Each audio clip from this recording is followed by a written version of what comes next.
Well, just like that, we are rocking and rolling in not NGS. This is not NGS. What are we doing, silly? There we go. Good morning, everybody. How are we doing today? Congratulations on first, Ashmantle. What's up, Empress? Congratulations on last. We're heading to Infernal Shrines for our first best of 5 of the day. We got 3 best of 5s. We got a long day of good games ahead of us. So, let's go ahead and jump on into this. I'm just getting something going on in the background over here really quickly for you all. And let's see what we got going on here. This is going to be our first best of 5, as I mentioned. We have DeepDiveXtreme on the left-hand side and Names Are Overrated on the right. I think I need to scale out DeepDiveXtreme a little bit more so they scale out correctly. There we go. What's up, Forget What? How you doing, bud?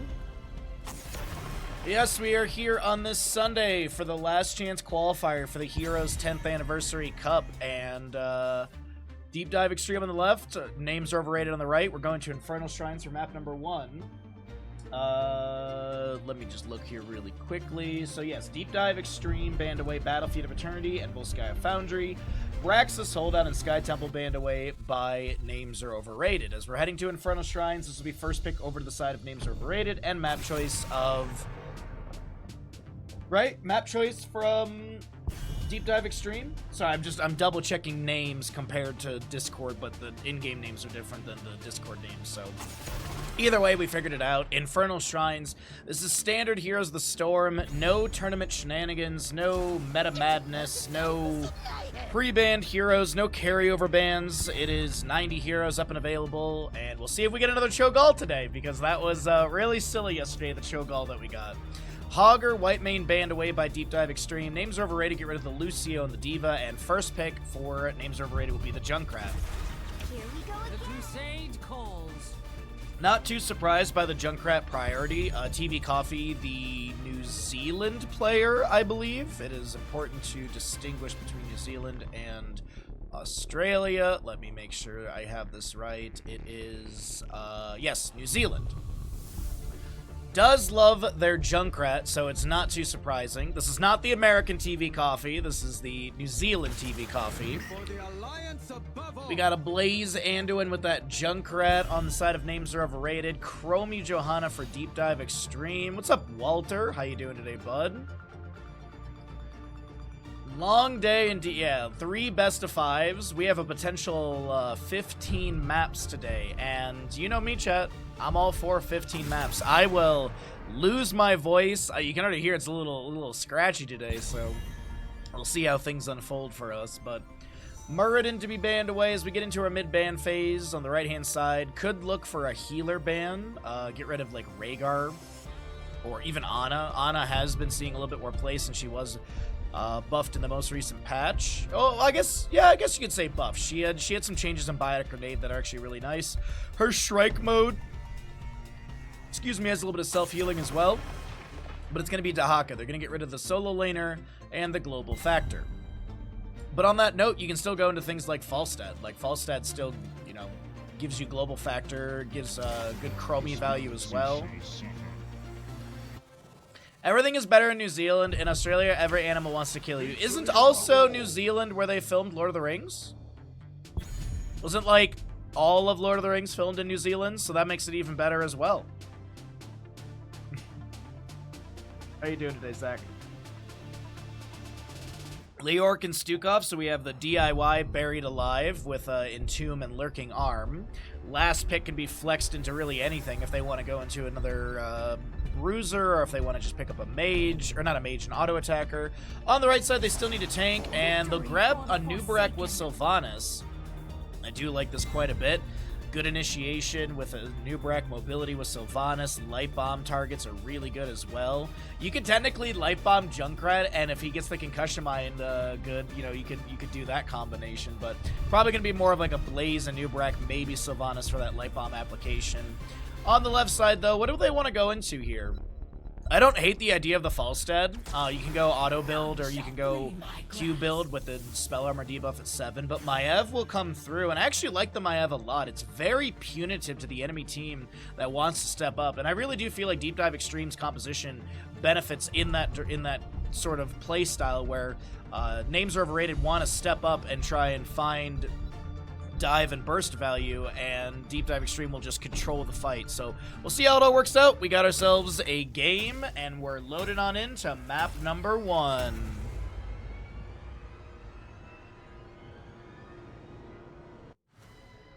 Oh, we don't need to do gamble that much. If people don't do it, they don't do it. I appreciate it, but we don't need to remind people too much. If they want to gamble, they can. I'm not hounding people anymore. I'm sick and tired of it. But if I don't do it, then people complain. So I'm gonna turn it on. We can do one channel thing, and that's it. I'm so tired of it.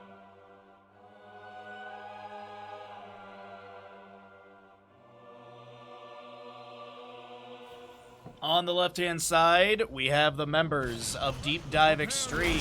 It's going to be your... Oh, Shizik, Johanna, I believe. We have a whole Paka on... Maev. Darnovsky will be playing Stukov. Virgil is going to be playing your Leoric, and last but not least, Dead Inside on the Chromie. Right side of the map is going to be names are overrated. Anzuka playing Anduin. Mr. Tycho on the Blaze. Madron will be playing... That Sylvanas, Coffee on the Junkrat, and Dark Wolf, a new Barrack. It's also a bit early. What are you talking about? The moment I go live, everyone gets the alert on their phone to come watch twitch.tv/Bahamut Gaming, right? Tricky Shuffles level 1 for your Junkrat. We've got Nerubian Armor as well for a new Barrack. Adrenaline Stimpack, Lightwell, and Withering Barrage. Nope, that's not right. That's later on. It's Mighty the Banshee Queen. Same icon, different name and talent tier. We got Consume Vitality for Leoric, Low Blow, Time Walker's Pursuit, Zealous Glare, and Naisha's Memento. Yeah, everyone has their Twitch alerts on, and the moment I go live, they get the alert on their phone and they immediately jump into stream, right? All 8,000 followers.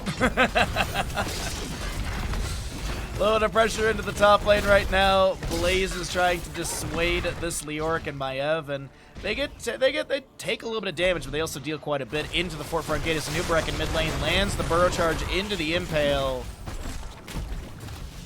And Chromie throws back a Sandblaster too. Alright, first Punisher is going to be Arcane in the bottom lane, as we do have mid lane camps to be contested by both sides. I guess not really contested, but grabbed here by both sides. Double soak, of course, continuing from a few other people as well. Johanna's still making sure she doesn't miss out on the experience. A new Barrack as well. Camps are going to be almost simultaneous right there, as we see a bit of pressure in mid lane. A new Barrack misses the burrow charge. Vault of the Wardens will mitigate that. And Paler's getting a few spears into the wave. They'll trade here damage. Umbra Bind onto Dark Wolf. The Nubrek is trying to get out of here. Concussion Mine denied by the Iron Skin. And Dark Wolf almost taken down on the right-hand side by Chromie damage. You mean to tell me that United Kingdom is not here right now? No, Stark is currently on vacation in the United States. And that Twitch account you're talking about is a bot account. That is one person with like 120 accounts that batch follow anytime I do a giveaway. So, unfortunately, the entirety of the United Kingdom does not love Bandit. Ghastly Reach for Leoric, of course, that's the combo we see with Consume Vitality. So if you don't know, Consume Vitality, Skeletal Swing cooldown is reduced by 2 seconds. Enemy heroes heal Leoric for 4% of his maximum health. Ghastly Reach increases the Skeletal Swing range by 25%. So, good synergy with those two. Little Impale from a Nubrek onto Shizik. Johanna returns some damage as the Dark Wolf of Nubrek is able to burrow charge away. Blaze ignites the Oil Slick. Mr. Tycho getting a few autos in here and there. Objective A started by Shizik. Dem grabs a few of the Skeletal Defenders. A nice Skeletal Swing from Virgil. Picks up a few as well. 6-3 in Skeletal Defenders in our first objective phase will kick off here. No 7 talents here yet on either side. Top lane camps are crashing as Maev and Junkrat did trade a little bit. Looks like Opaka is hearthing out in Coffee's rotation here. I'm glad we checked this. Concussion Mine allows the Junkrat to back away as a haunting wave around the objective facing will move the Sylvanas to the side. This Leoric gets way too low before he activates his Wraith Walk and will be first blood over to the right-hand side. Chastise going out from Hanzuka, looking to get Shizik, but Johanna is able to back away just fine. I'm noticing a distinct lack of Artanis. Yo, what's up, Crush? Happy Sunday, bud. I hope you're doing well today. Nubrak burrows in, throws no impale. Actually, just landed onto Leoric in the end. And the objective phase is going to go over to the side of Names Are Overrated, pushing into bottom lane.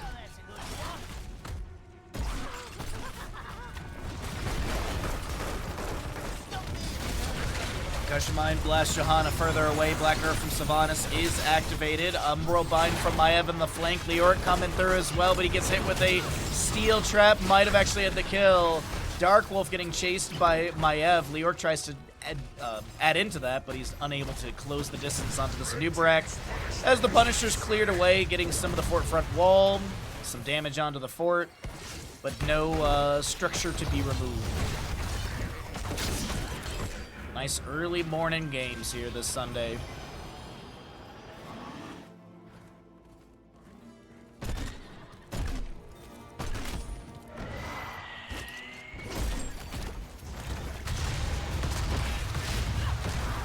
Oh, minion wave is going to be pushed up a little bit here by the side of DeepDiveXtreme. Names Are Overrated. Does jump onto this camp as well. Jet propulsion mitigated by an Iron Skin of Johanna. The impale from Manubrak still coming out. They have one Impaler left to clear away, and the Steel Trap is on the point. Slowing Sands from Chromie is applied, but does not aid in stealing away the camp. Meanwhile, Leoric is smashing things up into top lane. It takes down the entire forefront gate. Next Punisher will be Mortar in the top lane. If grabbed by DeepDiveXtreme, will be huge. They should be able to confirm a fort with that. Gonna take out the sidewalls here. That's not synergistic with Chromie, because Chromie can use that slowing stance as a gatekeeping thing. Actually, well, at the same time, you do have Junkrat Concussion Mine, so actually taking that down does allow you to step past those, as Mr. Tycho in top lane will be taken down. And that'll be a kill over the left-hand side of DeepDiveXtreme as they defend their bottom lane fort. It is around a couple thousand HP. Maybe not even that at this point. It's 2,391 HP. Leoric and Maiev continue to pressure top lane as Heroics are here with Containment Disc, Blessed Shield, Slowing Sands, Entomb, and Massive Shove. Blaze just respawning. Junkrat pushing back Leoric in top lane with the help of some tower shots. Johanna and Stukov chilling in bottom lane, just pushing the wave up into the gate. We've got a Cocoon, Riptire, Bunker, Light Bomb, and Wailing Arrow. I still am very curious about Kier's Bubble Hearth yesterday. I really wonder if it was a misclick or if he was like, guys, we can win with Bubble Hearth.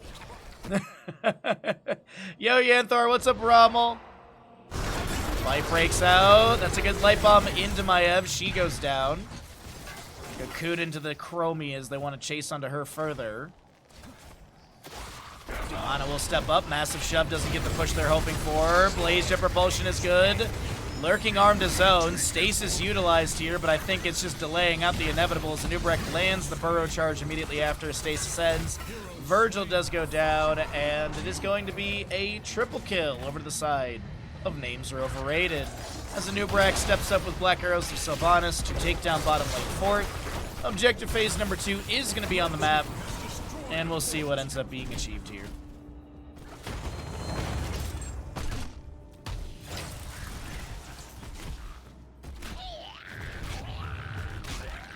So the entirety of DeepDiveXtreme running at this objective. Leoric Wraith walks through, expecting the bush trap. Concussion Mine into the bush trap? Oh my god. I believe that's actually an Overwatch achievement, is to get someone to be blasted into your steel trap like that, but dead inside, looking to back away. Light Bomb does connect, and that'll be Johanna being taken down. Cocoon onto this Stukov, steel trap underneath, slowing Sands to maybe create some space for Stukov, but the steel trap holds him in place and Stukov gets taken down. What's up, Bobby? How you doing, bud? His stream title, mentioned it last night. What was the stream title? I didn't see it.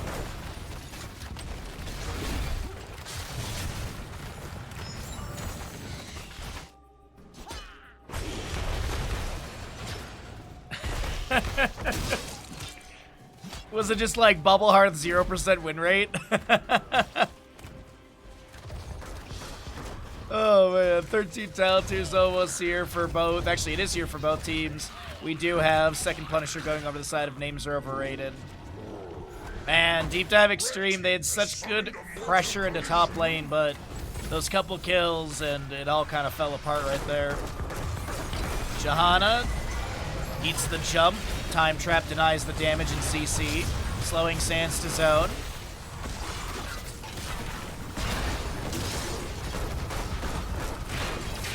Johanna with the condemn activates Iron Skin as the new Nubrek burrows in. Black Arrow from Sylvanas is about to expire. Containment disc on a Nubrek, as he'll be massively shoved away. Umbra Bind pulling Blaze around. Some Phantom Knives do go out, but he's able to mount up and back off just fine. 0-1 Bubble Hearth or something. Yeah, but like, I want to know if it was intentional or not. That's the thing. That's the, like, was it intentional? Or was that an accidental button press? Because I really do feel like it was a misclick from Cure. Less shield into the Nubrek with the slowing Sands, the Entomb. Nubrek will use his Cocoon onto Leoric. Riptire comes out from Junkrat. 180s it back into the Maya if it was flanking onto them, but does not look like anyone will be taken down here. Minion Wave crashing up onto the fort here. I don't think Johanna can save this in time. It's so close. Actually, she will. This is going to be double digits numbers. I bet. I bet it's double digit numbers. Nope, I'm wrong. It's 236. Leoric taken down, 7 kill over to the side of names are overrated. Slowing Sands is on the ground. Umbral Bind. Maiev jumping around with Spirit of Vengeance. Sylvanas gets taken down by the Johanna. Second kill going over the side of DeepDiveXtreme. Names are overrated. Junkrat inside the containment disc. Lurking Arm from a... Lurking Arm was very far forward there. I thought it was going to be underneath. TV Coffee as they finally take down Junkrat. Slowing Sands onto Hanzuka. A Blessed Shield immediately ripped. A Nubrek burrowing back out to try and create some space for Anduit. Will not be taken down. Wait, hold on. Wait, hold on. Chromie doesn't get the snipe, as Blaze does take down top lane fort, but bottom fort should go down. Leoric smashing things in the mid. We got a Frozen Punisher coming up soon. It's 16 talents here on both sides.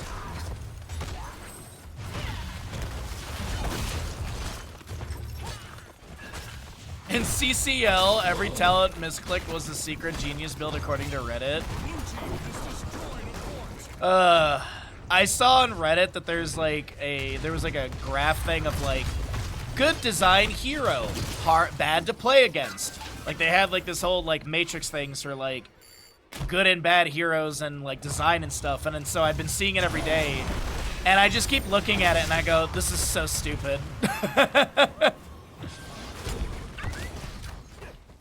It's just so dumb. Oh, dude, the Heroes of Storm Reddit is something interesting, man. 0-1 Bubble Hearth, Urel in tournament, AMA. I gotta send Kira a message and just ask him directly. It was a misclick. I can post the clip if links are allowed. Links are allowed to subs, yeah. If you're subscribed to the stream, you're allowed to link. Otherwise, Nightbot will just kill the link and time you out for like 1 second or something. Third objective phase is here. Frozen Punisher. Let's pull away the talents really quickly and see what we got going on. Jet Propulsion mitigated by a Iron Skin of Johanna's Lurking Arm from Stukov does go down to zone. 9-2 in Skeletal Defenders, as Naish Memento, I'm assuming, will be activated by Maiev for some bounce as well. Burrow charge from a Nubrek. Jet Propulsion from Blaze as well. Leoric is able to Wraith Walk out. Containment disc onto the Blaze, more or less to buy time. 24 Skeletal Defenders on the left side as we have 10 on the right. Working our way through this. Leoric Wraith walks through a few enemies. He does have Ominous Wraith Royal Focus level 13-16. Synergistic with that level 4 as well. Johanna steps up with a Condemn. Leap of Faith pulls one ally to the side. Blessed Shield radiating around. Will the Forsaken from Sylvanas denied the CC, but objective phase number 3, and the first one to the side of DeepDiveXtreme just get picked up. Frozen Punisher for mid lane.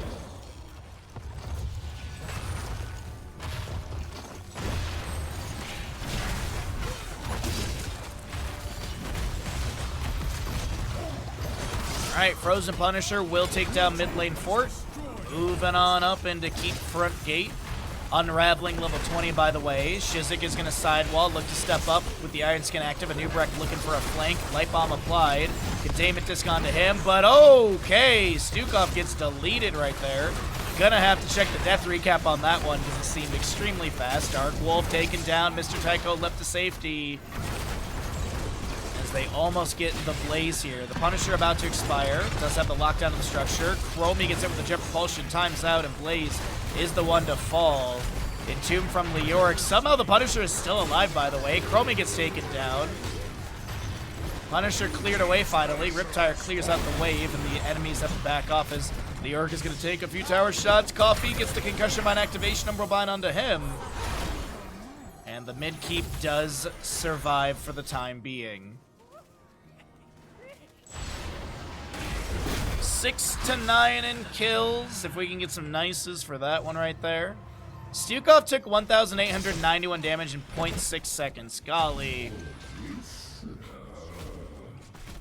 Mortar Punisher will be in the top lane next, and if the members of DeepDiveXtreme get it, they have a long way to push through, but there's a possibility to take down this mid lane keep around 500 HP. 1,128. One day I'll get it. One day I'll randomly get it, chat. Thank you, Crush. Thank you, Ashmantle. Does anyone know what Coffee's ping is? Anywhere from 1 to 1,000. What's up, Kalaboth? I can ping him after this game and ask him if I remember. Because we are on EU, so I can ask. Chastise goes out.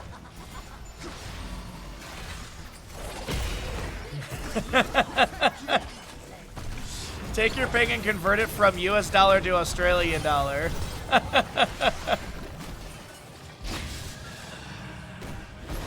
Skeletal swing onto Junkrat here. And will be taken down. 20 talents here for both sides is available. Unraveling onto Dark Wolf, who tries to back away. Burrow charge to safety, absolutely. Mid-keep does go down. We've got the Shadow Orb Huntress, blinded by the light for the Johanna, Unraveling, buried alive, and Bio Explosion switch. On the opposing side, we'll see Rewind for Anubrek, extra oomph on the Junkrat, Fortified Bunker, Censure, and Bolt of the Storm for Sylvanas. Fallen Shaman grab, top lane wave being pushed up. Keep front gate being worked on here. The expectation is that they'll get the Mortar Punishers. They want to weaken the defenses of Names Are Overrated. 10 seconds on Junkrat, so he will be back to contest this objective. They get the keep front gate, take out one of the side walls. Paler Camp and bottom lane will get some value over here as well. And we'll see probably some, I was going to say resets, but realistically everyone's mana bars are pretty healthy here. So gonna grab a camp, and Paler Camp is going to be ignored. Looks like a catapult's taking care of that, and we'll get into objective phasing.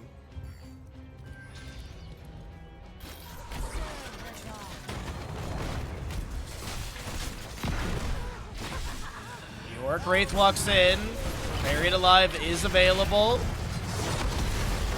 Containment disc onto Anubarak. We've got a Riptire Junkrat. Bunker out from Blaze. Riptire only gets one hit right there. 44-second cooldown with the extra oomph. Catapult has arrived at core through the mid lane. Slowing stands on the Dark Wolf. Has to burrow charge to safety. Umbral Bind. Concussion Mine. Cocoon. So much is being utilized right here.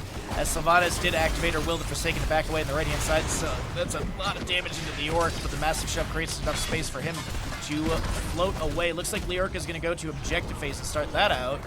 While the ally team will spread healing pathogen from Stukov. Couple Chromie. Yeah, she has an Horror Anomaly. Throw charge in from Anubarak as well to get things going. Wailing Arrow snipes the Leoric. Nicely done. As this is going to be a handful of damage here. Being traded. It's 7 to 10 in Skeletal Defenders. The Orc is still trying to cheat some death. 39 seconds currently. Anubarak burrowing in for another initiation onto Maeb. Jet Propulsion finds it. Iron Skin of Johanna. do have blinded by the light activated for a moment there. Mid lane wave crashing on the core once again. The Orc dead for 15. 24 of 40 scaled to defenders on the right-hand side for names overrated as Johanna looks for the blessed shield on the Anduin, misses it. The jet propulsion does connect. A massive shove onto a Dubrak. Umbervine pulling Mr. Tycho inside this slowing sands lurking arm. Goodbye, Blaze, as the Orc has respawned. Objective phase will get picked up by the enemy squad. Riptire gets a reset from Junkrat. Not going to find a second one there as he gets taken down. And it's looking like Anduin falls. Johanna chases on to Sylvanas. Maev. Oh, it's actually Leorc has the hit. And that right there is a... Finland! Catapults are fixated onto core. And ladies and gentlemen, a wobbly start for DeepDiveXtreme, but they did come out on top of map number 1 of our first best of 5 today on Infernal Shrines. Very well played, great back and forth, a really an interesting and fun game to watch, and hopefully this series goes the distance, as names are overrated, had some really shining moments too. GG, well played. Map 1 to DeepDiveXtreme.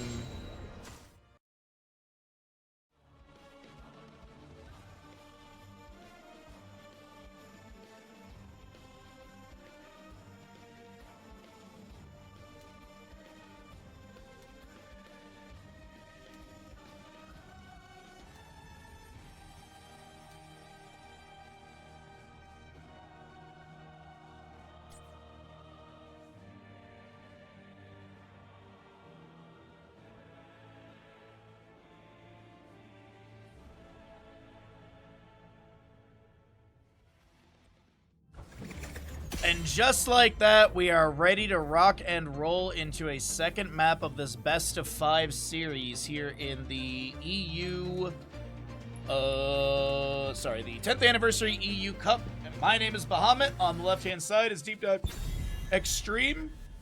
And on the right, his names are overrated. It's both of them. Oh, both of them have the number 23. I didn't know that. So DeepDiveXtreme did take map number 1. The losing side opted in for first pick priority, so this is going to be map choice coming out from DeepDiveXtreme. So we'll see if this is going to be one of those series that'll be a 1-1 here, or... I don't know. You expect more coffee, Junkrat? Are you trying to learn a new build here, Kalavoth? I had to flame your Junkrat from the outhouses because it was like Chess Looter or someone was like, we told Kalavoth to take a different and interesting and unique build. So the entire time, every talent, I'm just like, when is it gonna be something unique? Avi, thank you for the redemption. Crush, good attempt on a pyramid. Good attempt. Alright, so Garden of Terror for map number 2. We got a Hogger ban out from DeepDiveXtreme. Lucio removed. Is there a Chromie ban? Gonna be Zeratul. Zeratul on this map has been really popular within this tournament and EU in general. A lot of really good mobility, yes, but also like kind of like jungling, to use the League of Legends and Dota term. I guess just MOBA term in general, but this is the one map where you do kind of have like a roaming ganker like Zeratul. You can do it on a few other maps, but it's just not as popular, and this is the one time where we do see it often just because there's so many camp invades and rotations and stuff like that. The key to Junkrat is to go traps into Rocket Ride into GG go next. It's a perfect day for some mayhem. I sacrificed myself for the previous Outhouse games. I'm allowed to pick one good build. Oh no, you're good, Kalavoth. I'm just teasing. I'm teasing. I hope it's not coming across as anything else but another first pick Junkrat over the side of names are overrated, as we are looking at what for DeepDiveXtreme. Blaze is up if they want to start with that. They could just go Blaze Johanna. That was a really, really good combo right there. Gonna look for a Muradin Rhaegar instead. Okay. I love Rhaegar. Baseline Purge is so very good.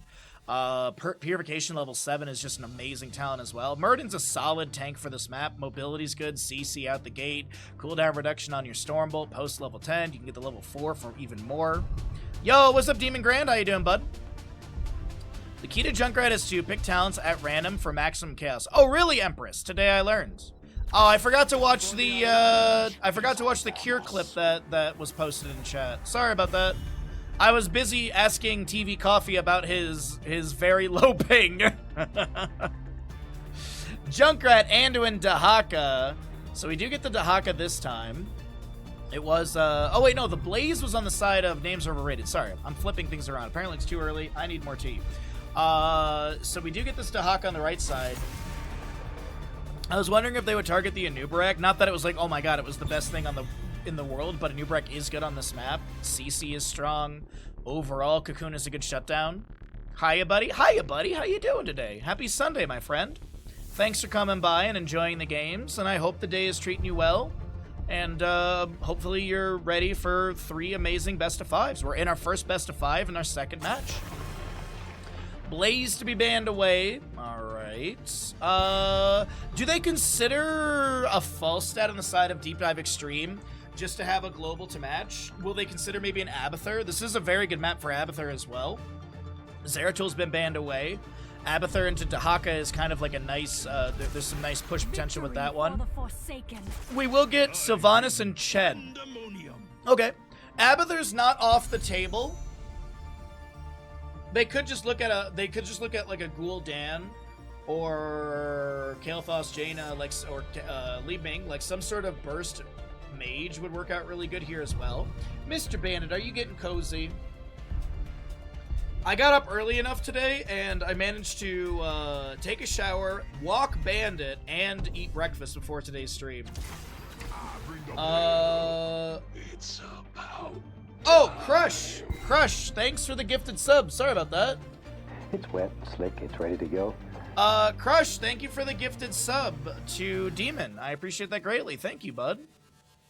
Thanks for giving me games to watch, and I hope you're doing just as great today. I have a little bit of a soreness in my throat, but other than that, I'm doing great. Thank you for asking.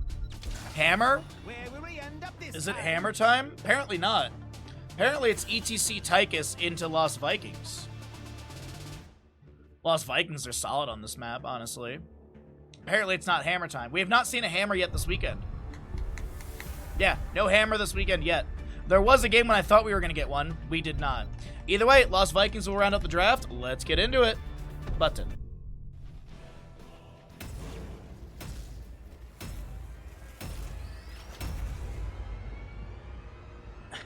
No one gets away with saying nice things to Bahamut while unsubbed. You tell him, Crush. Speaking of Maynard, I wonder when he's going to start running Doom Dark Ages. Because didn't he used to speedrun Doom Eternal Nightmare? Ultra Nightmare, I think? Vikings look good here. Indeed they do. They also have the best skin version as well.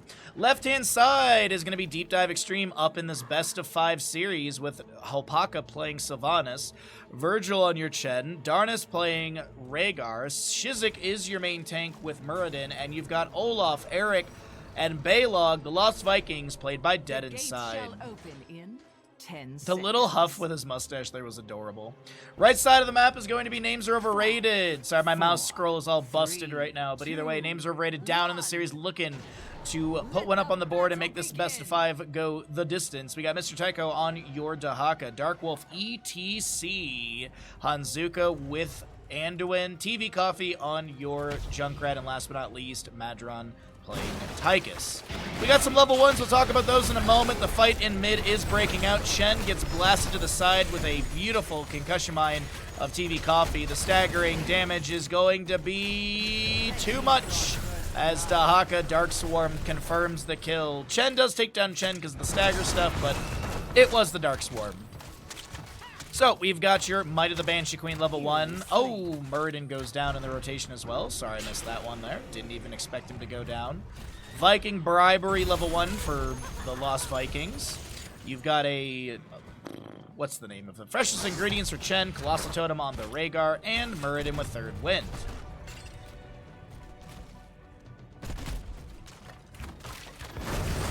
Chastise goes out. Hopaka able to get the Haunting Wave away. Tricky Shuffles for the Junkrat. Lightwell Anduin. We've got Dahaka with Enhanced Agility. Quarterback Tychus. And an ETC block party. Yo, what's up, Broshin? This is New Zealand coffee, which is actually England coffee now. This is not the TV coffee from Heroes Hearth. That guy disappeared after having a baby and never talked to anyone ever again.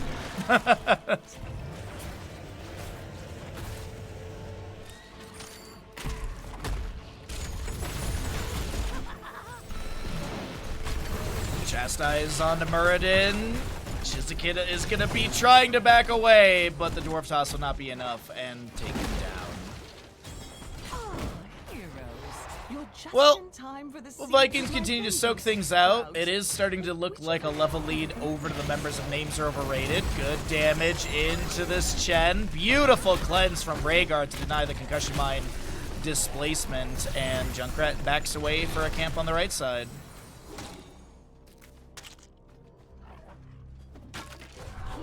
Vikings clearing wave. Level 4's coming through. Master Assassin on Tychus. I mean, Vikings count as kills, so you could technically finish out Master Assassin by hunting down Vikings.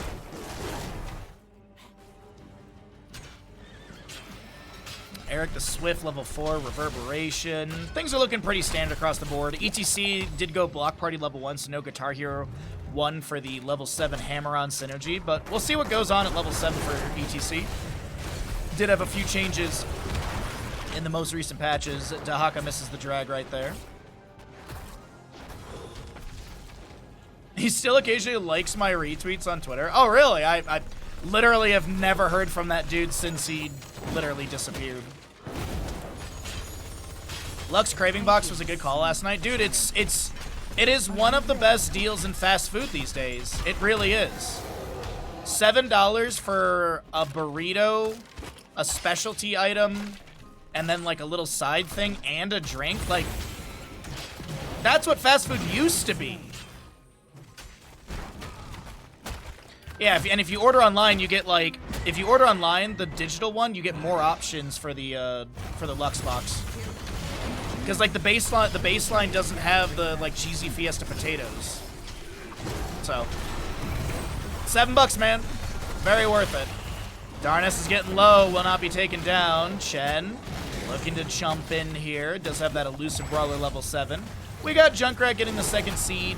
And honestly, Names Are Overrated with a decent lead here in this map number 2. Experience isn't crazy far ahead, but they've been pushing pretty decently. They've gotten a couple kills. Now, our level 10 is going to kind of flip things around. Is late game level like 13, 16, is that going to make a big difference? That did happen yesterday. There was a team trailing for pretty much the entire game until they hit 16, and then it was just all over for the enemy at that point. Yeah, the online is honestly the best, Desert. The online is the best. It's pronounced Sheezy Kid? Oh. I've heard Shizakid. Well, we'll do our best. Viking does go down. That's a stack for your Tychus. Yo, what's up, Kaimo? How you doing today, bud?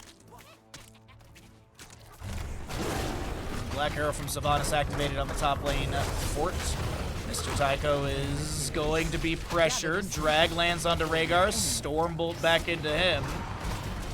And Dark Wolf comes in. The ETC face melt pushing people around. Chen floating around the objective area. I'll go ahead and cycle through those other numbers if you're curious. Dahaka brush stalking in. Elusive Brawler activated. Chen just kind of wiggling around. Flying kick through the Dahaka, who lands the drag. Concussion Mine goes out on the ground. And Muradin's here to help out his ally. Meanwhile, in the top lane, a little brawl does continue. Darnus is out of position and gets taken down by Anduin.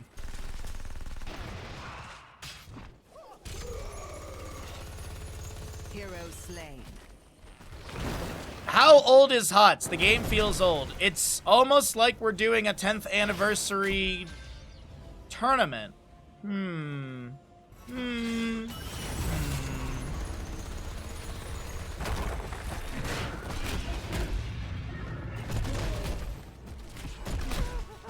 Haymaker Muradin. God, we've been seeing so much Haymaker lately, and I love it.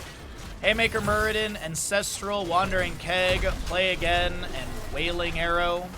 We got an ETC Mosh, as well as your Odin, Isolation, Light Bomb, and Riptire. Red Garden Terrors have been summoned. Tychus and friends will take down Olaf in bottom lane. Sylvanas manages top. We got a quick pause coming through, so you know the deal, chat. We're going to go ahead and jump out of game for competitive integrity. I don't know, Kev. My name is Bahamut.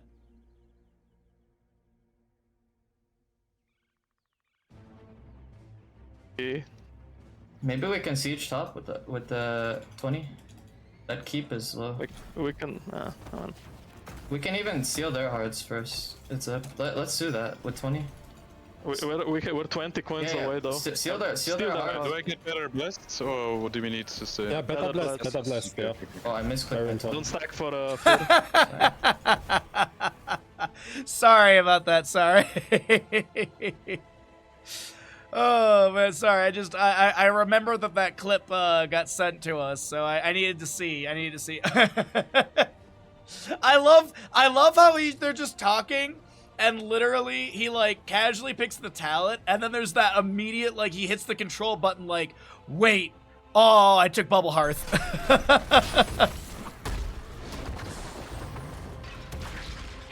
All right, small little pause there. We're back into it, everybody. If you missed it, yesterday Kier took Bubble Hearth. He clicked it so confidently too. I know, right? If you missed it yesterday, Kier accidentally took Bubble Hearth on Tomb of Spider Queen, and that's not the reason they lost the game, but they did lose that game, and I don't know, that was just so funny. He got one use out of it. He got one use out of it in that game because it's an 80-second cooldown. He was defending top lane on Tomb, avenging Wrath over his keep, hammered the wave, and then immediately Bubble Hearth. And there was like 3 enemies in front of him. Like it was just, he did use it at least, but yeah, it was really silly yesterday. Quick, change the channel. Yo, Rev, thank you for the raid. Welcome in, Raiders. If you got raided over, welcome on in. We are in our first best of 5 of the day. Our second map of this best of 5 series. We got 3 best of 5s for the last chance qualifier for the Heroes 10th Anniversary Cup. Thank you for the raid, Rev. I hope your Storm League games improve from what I saw earlier. And I hope your Sunday goes well, bud. Also, happy belated birthday. Hope you had a good birthday. Isolation goes out under Rhaegar. A light bomb will connect the drag as well. I don't know about that being the reason, but it didn't help for sure. Oh no, we're yucking it up. We're making jokes here.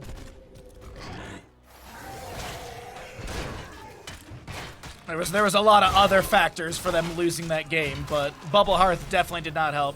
5-2 today, dude, huge, man. And you went on a win streak after I left your stream. Congratulations. That's what I should do. That's what I should do more often. I should just come into your stream and then leave it, and then you'll start winning. Got it. Duly noted.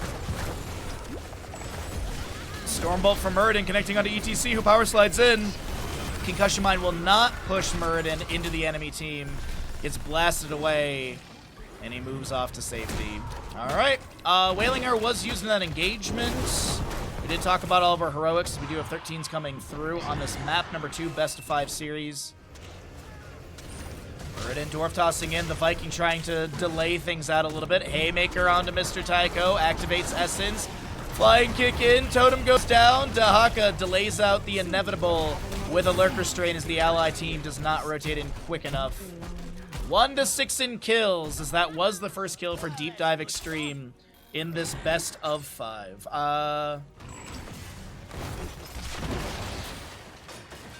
You're the same whenever I start watching. Rev is winning, then he ends up losing. Gotta support your friends, but you gotta support your friends so they can win as well, you know? Viking jumps, playing it off like they were alone in bottom. Wandering Keg from Chen, pushing Tychus up against the wall, but there's no damage coming through. Dahaka brush talking in to join in the fight, misses the drag. ETC activates Mosh. Muradin gets an Ancestral healing. Sylvanas continuing to put pressure out. The light bomb will take down Muradin in the end, and now Chen shall fall as well. A nice multiple kill over to the side of names are overrated, and they will get another seed. Meanwhile, Vikings are pushing things up in top. Black Arrow from Sylvanas activated here. 16 talent tier faster on the left side by just a smidge as Dahaka's looking to clear things out in top lane. Gets hit with a Wailing Arrow. The Haunting Wave. The damage is almost enough to take down the dinosaur, but Dahaka lives. Rhaegar coming up here to help push into this fort. We do have a Viking going down. They finally take down Dahaka. Another Viking falls to ETC Tychus in mid. That's another stack on Master Assassin, by the way. 6 of 15. Concussion Mine to blast the Siege Giants out of position. Top lane keep almost taken down, as we do have another Garden Terror Seed spawning next to ETC in probably 45 seconds.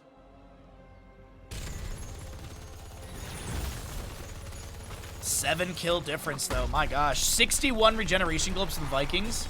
I believe this is tracking correctly. Yeah, it is. Baylog right now is healing for 37 HP per second because we round up on decimals. No matter how small in Heroes of the Storm. Play again was used by Vikings. Still has a 56-second cooldown.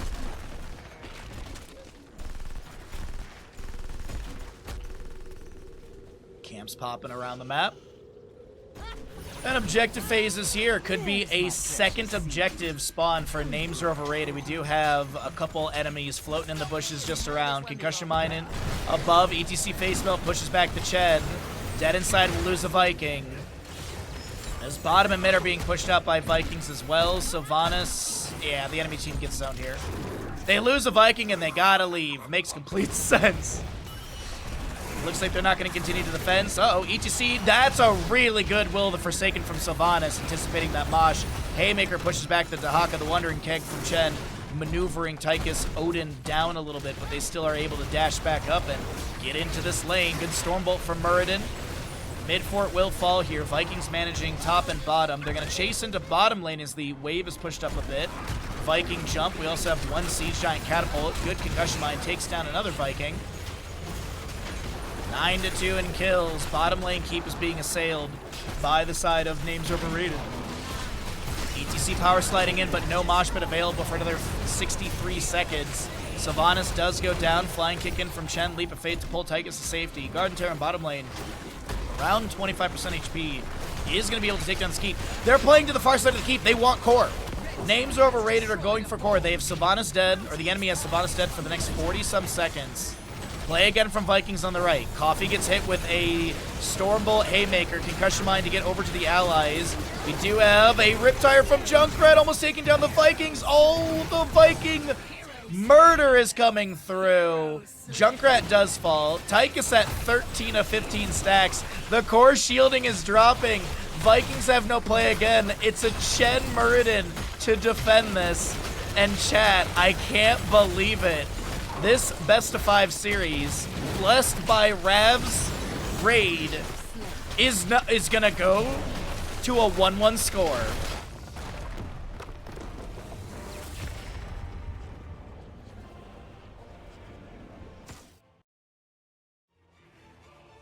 A 1-1 score in this series, thanks to Rav's raid. Thanks, bud.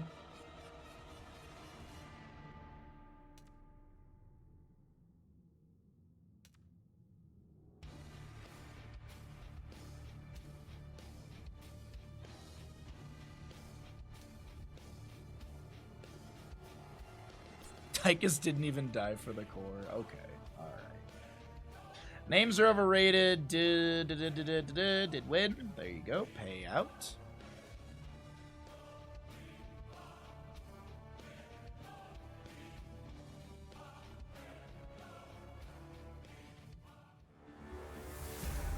Welcome, ladies and gentlemen, one and all. Happy Sunday. We're here in our match number 3. Actually, well, it's match number 1, map number 3. We're heading to Dragonshire. The losing squad of DeepDiveXtreme opted in for first pick priority, and names are overrated will be choosing Dragonshire for this next map. Let's go ahead and get everything rolling on out for all of you guys. And Dragonshire. What are we going to be doing here? So, Last map, there was a Viking composition from DeepDiveXtreme. It did not work out very well for them, as Names Overrated just kind of picked apart that composition and played the macro really well. The micro and the macro was really good from Names Overrated on Garden of Terror. They just consistently were able to take fights around objective phasing, shut down the vast majority of Viking push. There was a really good Viking push in the top lane that found tons of value taking down the keep. They got the Haka kill and everything like that. But in the end, it was just the multitude of Garden Terrors and the consistent kills and scaling over to the side of Names Overrated really won them. And that core call at the end was such a good call. Like the Sylvanas kill and then they just went for core. Really, really smart. Speaking of Sylvanas, we'll see her banned away. Chromie removed as well by Names Overrated. Junkrat gets a target ban. TV Coffee, what are we going to see in your repertoire of heroes here, friend? TV Coffee, 2 games in a row, has first picked the Junkrat, so what does this mean? What is their second hero they play? Because so far we've only... I only know TV Coffee for their Junkrat. I don't know anything else they play. They're just so renowned for their Junkrat. Like Cure Zeratul. Oh, we'll see a Blaze start out on the right side. Okay, so a simple start right now. DeepDiveXtreme, Dragonshire. They could go into the Dahaka. I love a Rexar for this map. If you have a Rexar player on your team, Rexar in the solo lane is really good. Aspect of Hawk level 13 is insane. You've seen them play Imperious. Okay, thank you. Lurking for breakfast when she made French toast and stuff. Ooh, man, I haven't had French toast in ages. With every death comes honor. With honor, redemption. I did buy a bunch of, because you can buy like the 2 packs of buttermilk bread at Costco for like $8, and I was like, that's a really good deal. So I do have a lot of bread. I could do that. I just don't have any milk to make French toast. So something to consider in the future. Oh, we got our Muradin Hanzo on the left-hand side. Vala and Whitemane on the right will be grabbed. So we did see some target bans onto Whitemane before. It was like Hogger, Whitemane, Sylvanas, and something else. Well, Chromie for this one, but... So Whitemane gets through because they target ban the Junkrat. Curious to see how the Whitemane is, because it was drawing target bans, so this is interesting to say the least. Whitemane is such a difficult character to, like, Whitemane is not an easy character to play and understand, so shout out to the healers that actually know what to do with her. Johanna being removed, makes sense. Solid tank, shield glares, they're probably going to be... I'm guessing that DeepDiveXtreme might be leaning into an auto attack heavy composition, so they want to get rid of the double shield glare potential. And also just double shield glare is really good. Ban-wise, maybe a target ban onto a healer. Get rid of, like, Anduin, possibly, for the Leap of Faith. Well, still leaves things like Rhaegar up and available, and Darnus plays an insanely good Rhaegar. Malfurion's up, too, if they want to do something with that. Stormbolt into Root. Good zoning potential from Malfurion. They could pick up a mage with that as well. Like a Malfurion with like Li Ming or something like that would be beautiful. They could also just go into like a Deckard Dahaka. So like Genji's up if they want to grab Genji. Zeratul's up if they want to do something with that as well. They could hammer here, but I'm not crazy about it. Actually, they could hammer here. It would actually be kind of fun. Vala has okay poke onto the hammer, I guess, but the zoning potential is really good. Yeah, they could hammer this, actually, on the side of DeepDiveXtreme. Need a main tank. And we'll have the Imperious as well, as called by Kalavoth. So we'll have Hyper Carry Vala on the right side. Celestial Charge. And maybe you don't want to hammer now. You do have Concussive Blast and Neo Steel Plating at level 4, so there's that, I guess. Still not crazy about it, but I feel like they want something to get into the back line. I kind of feel... Ready to roll out. You know, sometimes I'm so good at casting and analyzing Heroes of Storm that I just doubt myself. I'm so good at it that I don't even believe in myself. There's gonna be the Sergeant Hammer I was talking about. Here we go.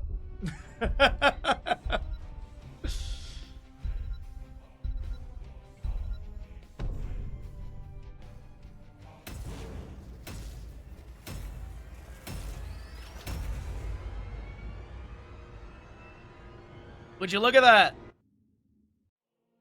I guess my brain is wrinkly today. No smooth brain Bahamut today. Well, we're gonna hammer time it as we do get into map number 3 in this best of 5 series on the left-hand side with a score of 1. DeepDiveXtreme. Darna's playing your Deckard, Kane, Holpaka on the Hanzo, Dead Inside, Hammer, Virgil playing Dahaka, and Shizakid is on that Muradin. Right side of the map with a score also of 1. Going to be names overrated. Hanzuka with your white mane. 10 seconds. Best skin, best mount combo. Mr. Tycho on Blaze. Madron is going to be on your Imperious TV Coffee playing the Vala and Dark Wolf as the Diablo. Twitch chat was incorrect. Uh-oh. Correct on the character, incorrect on the person playing the character. Blah. New level 1 for Imperious, the Impaling Light. It is, basically you want to get singular celestial charges, and that is what is happening right now as they manage to take down Muradin. Dead Inside boosts away with the hyper thrusters.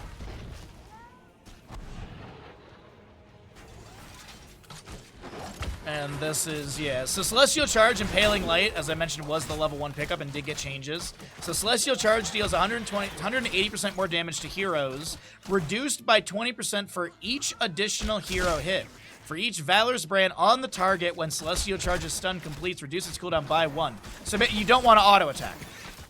You want to put as many marks on the enemy as possible and not auto attack. Reduce Celestial Charge cooldown by 2 seconds and its mana cost by 40 from 40 to 30 is the passive.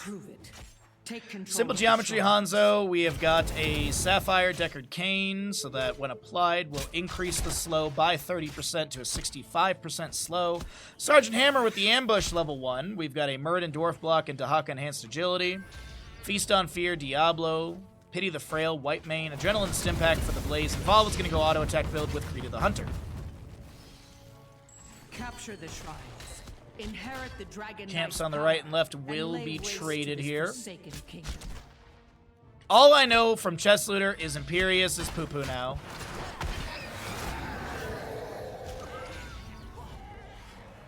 Muradin look to invade that camp, won't be able to. Diablo gets a Fire Stomp into Shadow Charge.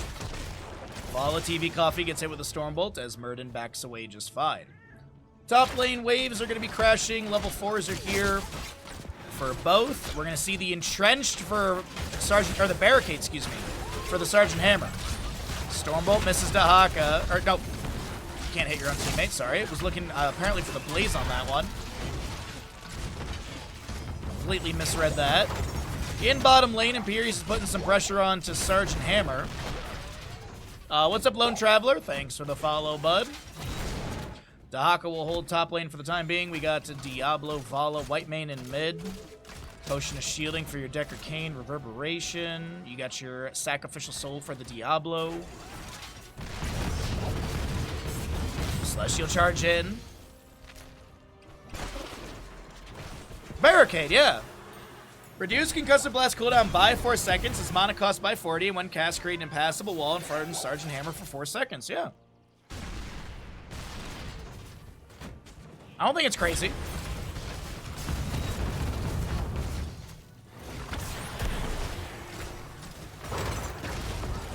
It also doesn't seem like Dead Inside is playing in Siege mode very often. So maybe that's why we're seeing Barricade. Like, Ambush gets used here and there, and yeah. Yeah. Maybe we see Entrenched later on as well. Curious. Like, I get the idea of what they're trying to do. We'll see if it works out. I'm not saying it's right by any means, but I kind of see what they're trying to do here. We'll have the Flash of Anger for the Imperious, so he's gonna go what seems to be full Celestial Charge build. Baha, look, it's a hammer. Yes, indeed. I did call that in the draft with my amazing casting and knowledge. And then I immediately doubted myself. Good Celestial Charge onto Muradin. Diablo is not able to follow it up. Hero slain. Blaze goes down to the Hanzo in the top mid area. So it's a 1-1 score currently. Level 7 is pulse detonated. Okay, I don't even know what this hammer build is right now. Spider Mines detonate 3 times over 3 seconds. Basic attacks against enemy heroes grant 5 mana. Reduce the cooldown of Spider Mines by 1.5 seconds. Increase this bonus to 2.5 seconds while in siege mode. I'm confused by the hammer build.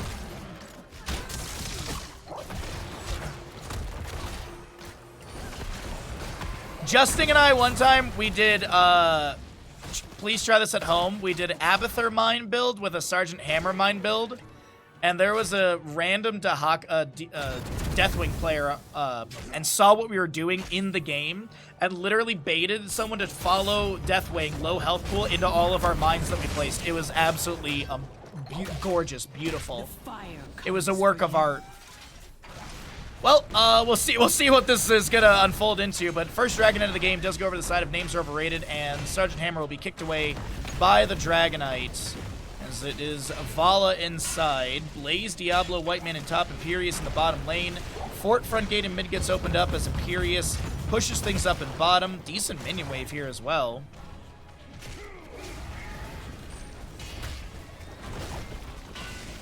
Talent here. Oh, that's a savage charge onto Muradin. Diablo came with the shadow charge as well.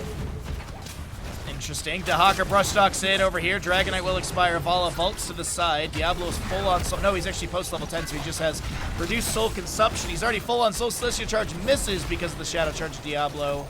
Scroll of Sealing zones by the Deckard Cain.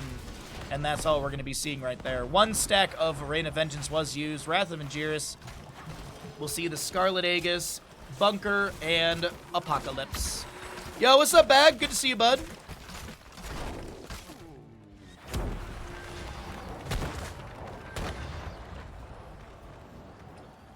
Blunt Force Gun, Avatar. That's going to be Lornado, Isolation, and Hanzo. What are we looking for here, bud? Dragon's Arrow or Dragon Strike? Blunt Force Gun. Goodbye, Imperius. We'll check the death recap in a second because Diablo is going to get dragged by Dahaka. Another barricade set up on the ground. There's going to be your Scarlet Aegis from White Mane. Dragon's Arrow from Hanzo. We got the Dragon Strike, excuse me. Imperius took 2,770 damage in 1.1 seconds. Imperius' total health pool is 3,658. Big burst coming through. Diablo looking to flank in. Was hit by that Sonic Arrow.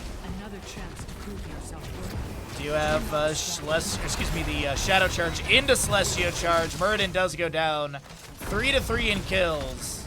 As our second Dragonite phase of the map is up and available in 12 seconds here. You're just here for the hammer build? Damn. I was hoping I could keep you here longer. It is definitely talents chosen. There are definitely some talents that are being chosen here. But all in all, no forts have been taken down. Some structure damage here and there. Or gate damage, I guess you could say. Maybe we'll see something fall here during the next objective phasing. Top lane, Sunshine held by Dahaka Hanzo, who pushed into Blaze. Mr. Tycho doing their best to defend the forefront gate. Meanwhile, in bottom lane, Names Are Overrated do their own sort of pushing, moving past the forefront gate, potentially into Sergeant Hammer. Doesn't look like it, actually. Hanzo, Dahaka in mid. A little scatter into the bush. Scouts out Diablo in the rotation. Still full Celestial Charge build for this Imperius. Vala going for the channel. Virgil steps out of the bush. Lurk Restrain, overpower into Shadow Charge. Celestial Charge to follow that one up, and that is going to be Dahaka taken down. Wrath of Angiris looks to abduct one. Celestial Charge does find the old man. Darn is trying to back away. Vala chasing in. Scarlet Aegis from White Mane. Another Celestial Charge, and Imperius finds the kill. We've got Diablo Shadow charging in. Hanzo gets absolutely deleted right there. Jesus Louises, that's a lot of damage. Celestial Charge misses onto Muradin. Blunt Force Gun fired from the camp just below. Dark Wolf is able to live from Hanzuka's healing. Auto attacks from Vala are pretty good. The Celestial Charge misses. Isolation onto Whitemane, I believe. Yep, Whitemane gets hit with the Isolation. Hammer comes in with the barricade, trying to block Dark Wolf from getting away. Madron is low. Hammer gets the ambush. Big burst damage needed, but they cannot find the Imperious or Vala kill. All right.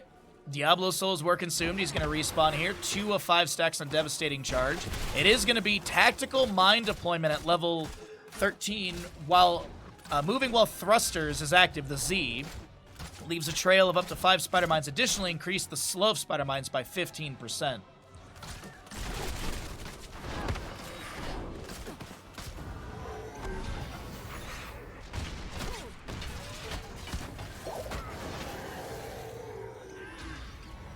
Alright, almost level 16 on the right side. 2 kill advantage. Dahaka has 2 stacks on Feeding Frenzy, so 1.25 second cooldown per auto attack. Level 16 is here. Overpower. There's a little burrow from Dahaka. Lurker Strain maybe bopping back any enemies, trying to set up the further initiation. Muradin, Dwarf tossing away. Blaze floating around behind, looking for something here. Camps and bottom are going to be crashing. We've got Wave and top lane cleared up by Hanzo and Dahaka. Wait, what, Vala? Punishment? That has to be a misclick. TV Coffee, that has to be a misclick at level 16. How are you auto-build with no Manticore? Man, it's a weekend of misclicks.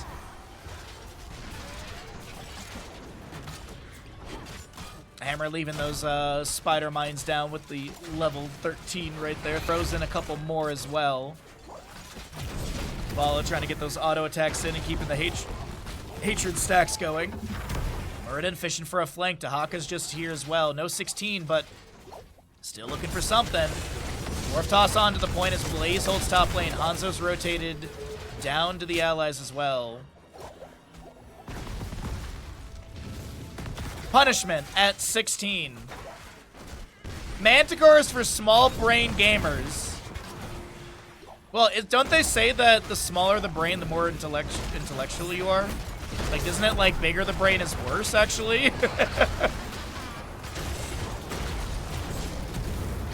W60 is for Chad gamers. I disagree with that statement heavily.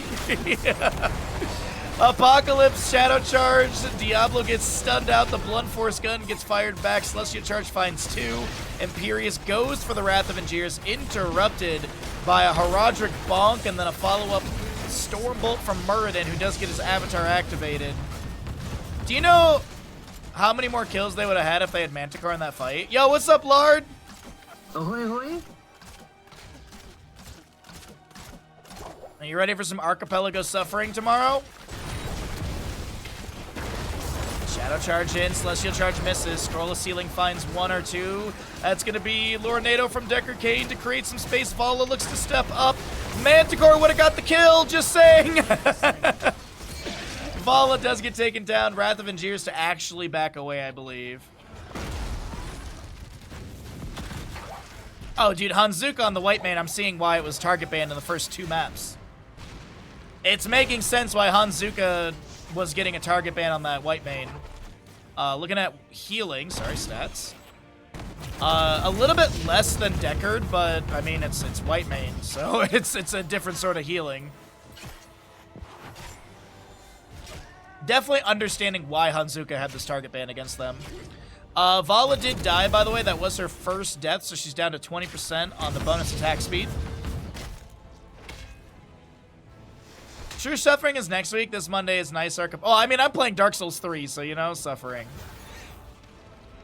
Speaking of, though, I think I'm going to do crowd control this upcoming Friday for our Suffering stream. I think we'll do, like, a mixture of either, like, Dark Souls 1 or 3, and then maybe some Baldur's Gate or something. But I thought it'd be fun to do some crowd control this Friday. Because the following Fridays are super long stream for Elden Ring Night Reign, so I didn't want to, like, commit to a brand new game. Well, a few autos from Vala are going to be coming through. Looks like everything is just fine right now, setup-wise, but 20 Talents here is on the horizon, so there's going to be a fight to break out. Dragon Strike comes out and zones the Diablo and Whitemane. There's going to be a Blunt Force gun that gets the kill into Vala. There's also going to be that healing debuff from Deckard Cain with his Emerald level 4 or level 7. Dahaka lands the dragon to into Diablo, and that's going to be a triple kill picked up by the members of DeepDiveXtreme, who were going to try for Dragonite here. Dahaka getting distracted by a Blaze potential kill. Muradin misses the Stormbolt. Hanzo landing a few autos. Blaze is just committed to try and get more damage onto the fort. Delays out the inevitable with the bunker, but still is able to get more damage on the structure here. Muradin gets into mid, but because of that delay... No, they actually don't delay out Muradin. I'm actually kind of surprised by that. More NATOs for the Deckard Cain. We're going to be seeing Shrapnel Mines for Sergeant Hammer at level 20. Upon detonating, Spider Mines reduce the armor of enemy heroes by 10 up to 50 for 4 seconds. I never see this talent, of course. That's actually kind of insane. Minus 50 armor, potentially, for 4 seconds. Makes sense why we're seeing the Pulse detonation core and the Tactical Mine deployment. Makes a lot of sense now. But that, like, minus 10 armor even on one of those is really good. So, we'll see.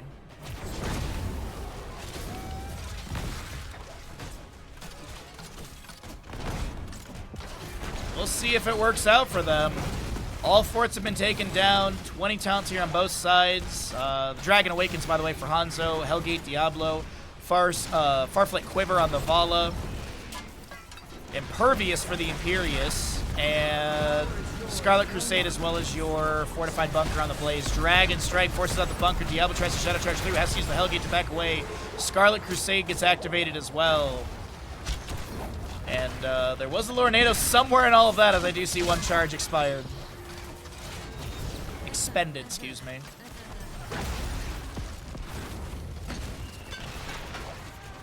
More Widow Mines keep being thrown out here. Sorry, Spider Mine, excuse me.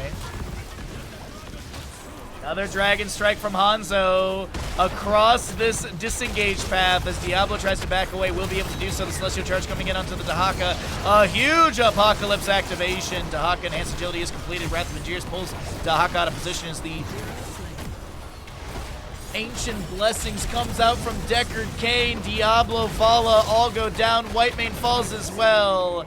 And that right there we call a Dead Inside with the brand new hammer build.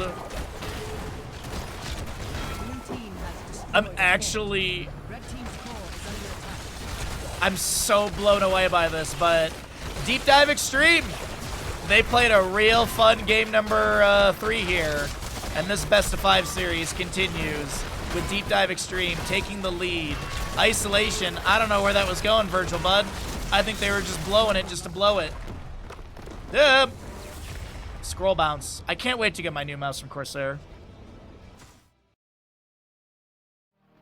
Hammer build carry EZ.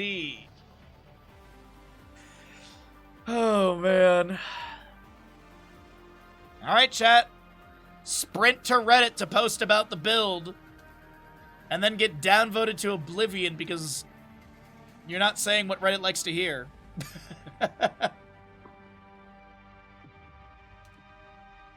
Oh, the Heroes of Storm subreddit.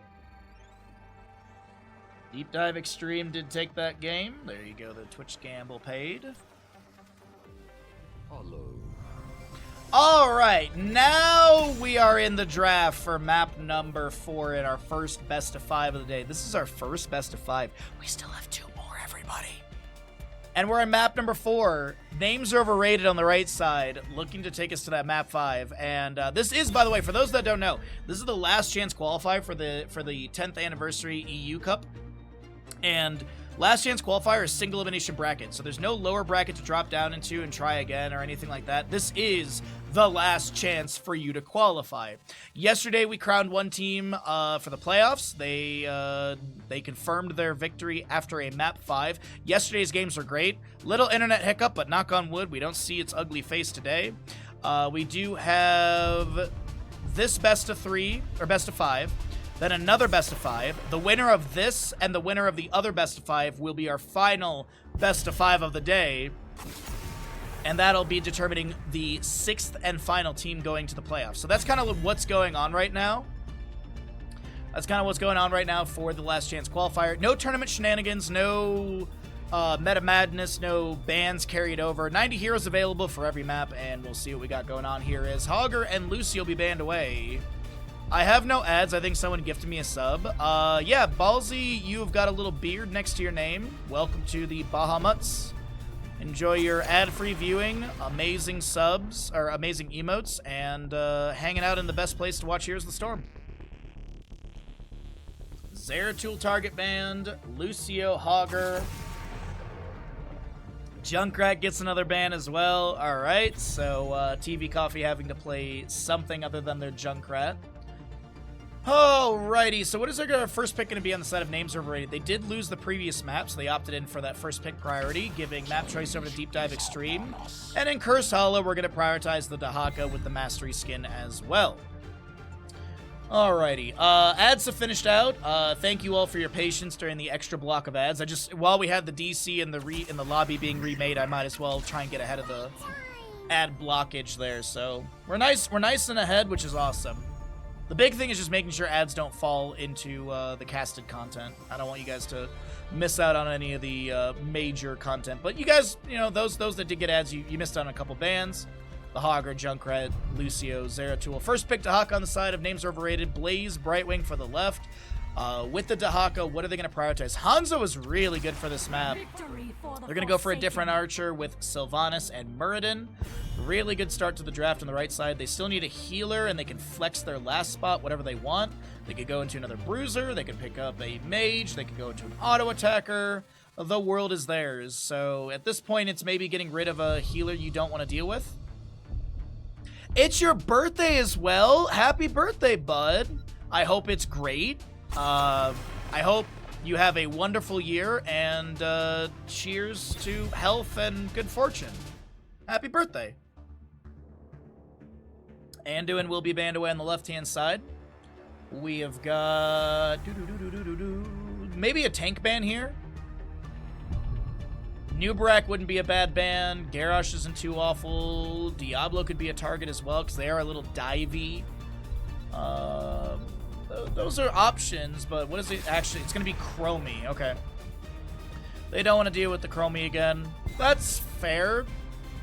Chromie got played in map 1, and I think that's the only map she's gotten played today because otherwise she's been banned away. So no artillery from her, but Li Ming is still great on this map. You could go Li Ming Genji. Li Ming and Genji would not be too bad here. You get the double reset. Another hammer and Garrosh. Another hammer. Are we going to see the Dead Inside mine build again, or is this going to be standard hammer build? Last two picks on the right side. They need a healer, and as I said, they can flex. I feel like they need some sort of mage to poke at the hammer here. From order comes justice. Rhaegar with Tassadar I like. I like the Tassadar here. The Shockray Qs with Thermal Lance later on. You can go into Psy Storm level 1 as well, and you can go Psy Storm build. So good direction with the Tassadar. A lot of poke potential. There's the Genji coming through in the end. Alrighty, well, that is a very interesting draft. We're going to see how it all works out, and we'll see if Dead Inside takes another interesting hammer build.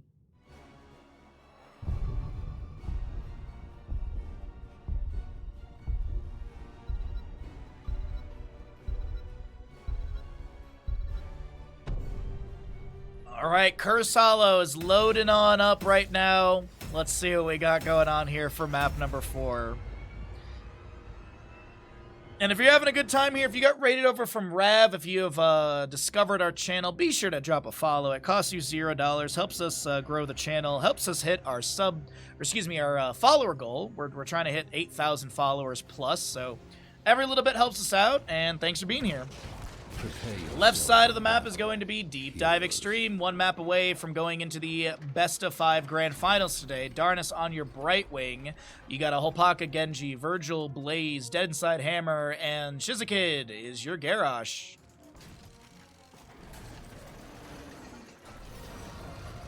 Names are overrated. On the right-hand side is going to be Dahaka, Mr. Tycho, Dark Wolf, Muradin, Sylvanas played by Modron. We've got a TV Coffee Tassadar, and Hanzuka is your Rhaegar. Let's see what we got going on here at the start. All in on Hammer. Oh, boy. No Falstad play at all today, which is kind of surprising. We have not seen any Falstad priority in picks or bans, and there's been a lot of situations where I thought he would actually slot into a team pretty well, but no Bird Boy today just yet. All right, Dead Inside is going to go for Ambush again at level 1. We got a Body Check Garrosh, Greater Polymorph for the Bright Wing, Adrenaline Stim Pack, and Agile Dismount for the Genji. Might of the Banshee Queen for Sylvanas. We are looking at a Psy Infusion Tassadar, Muradin with Dwarf Block, Colossal Totem, and Enhanced Agility for Dahaka as a couple of enemies try and gank him in top lane, and all he does is lose a little bit of HP and some damage under the fort front gate. Hammer on this bottom lane with Garrosh aiding. I am, like, patiently waiting for the level 4 here, because I'm curious what Hammer's going to go into. Is it going to be the same build as we just saw, or is Dead Inside going to be changing things up? Assist pinks to bottom. Stormbolt from Muradin does land into Hammer here. But that first auto from Ambush is really important. Dahaka brush talking in the bottom lane. Hyper thrusters as Hammer does a little loop-de-loop around this Dahaka, avoiding the drag. Really nicely done. Shock Raid does get a hit onto Dead Inside.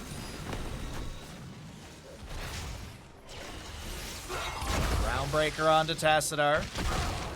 Muradin thrown out of position. Hammer with a few autos. This Garrosh gets saved by the Concussive Blast as Garrosh steps back up for another Groundbreaker.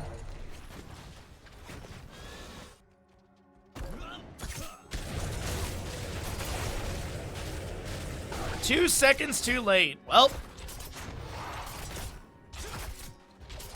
as Sonic always said, where is it? Where's my Sonic button? You're too slow. Perfect.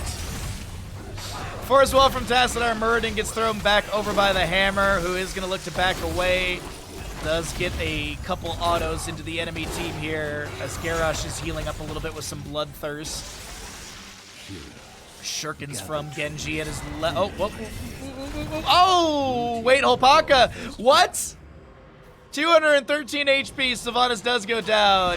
Hopaka Genji gets the kill. First blood over to the left-hand side of DeepDiveXtreme. It's on your mind, hillbilly. What was I thinking about? Oh yeah, yeehaw, that's right. It's been common this morning. What's up, Zarek? How you doing, bud? Welcome in. So with the Unstable Anomaly at level 1, we'll also have, or excuse me, with the Greater Polymorph at level 1, we'll have Unstable Anomaly at level 4. Did see this build a little bit yesterday as well. Muradin fishing for a Stormbolt. No Blaze to be found. Dahaka hearthing out on the right-hand side. Blaze to do the same. First Tribute Point was picked up by Names Are Overrated. 7 Talontiers on the horizon for both. It is the same Hammer build again. We're going to see Barricade level 4. How am I? I'm alright. I'm a little tired today, but happy to be casting 3 best of 5s for all of you, so. Yo, what's up, Ouija?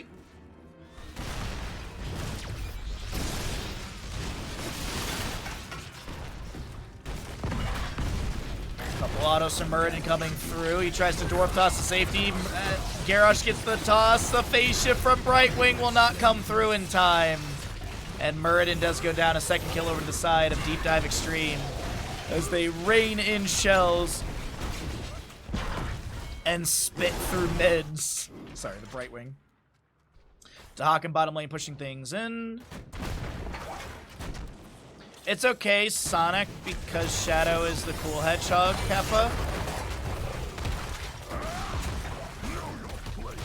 I mean, Keanu Reeves as as Shadow is it was so good.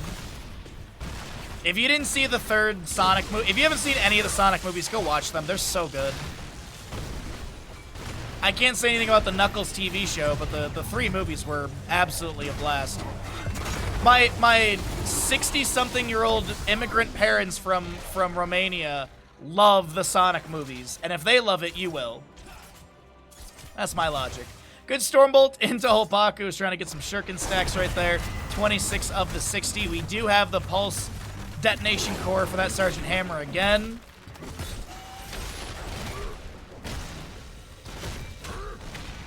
Garrosh and Burden just trading blows over here. We have got a little pixie dust onto the hammer as she looks to back away.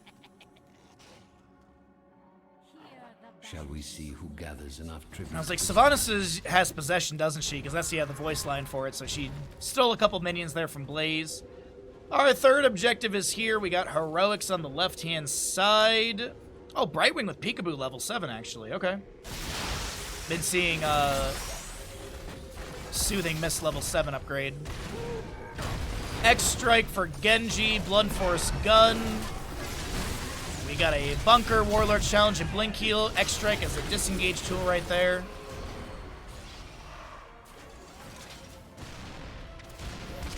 Oh, dude, the second Sonic movie is better than the first, and the third is better than the first and second. They just perpetually get better, in my opinion. It's almost like someone created a movie that actually enjoys the base content. Ancestral healing onto Muradin, but some of it's denied by the body check at Garrosh. He gets the Avatar activated. Hammer trying to back away. Garrosh isolated or hit with an isolation. Darkness blinks to safety. Piercing Stormbolt from Muradin connects to Tassadar. Archon does not take down Dead Inside. So many blue health bars are low, but names are overrated. Cannot find a kill, as the enemy team does also pick up the second of 3 tribute points. Gosh, that's frustrating. Everything used right there. Avatar, Ancestral, Wailing, Isolation, and Tassadar Archon. Same to be said on the opposing side. We have 2 charges of Blink Heal for Brightwing, but the cooldown's 9 seconds, so makes sense why it's already back. Bosses to be traded between both sides. Gather tribute. Earn my favor. Do you get experience from killing possessed minions? I believe yes, because it goes to the enemy squad. Activate to force an enemy minion to fight for Sylvanas' team. Catapults require 3 charges of stores. I believe, yeah, because it just counts as an enemy minion. You can even see the purple glow on those.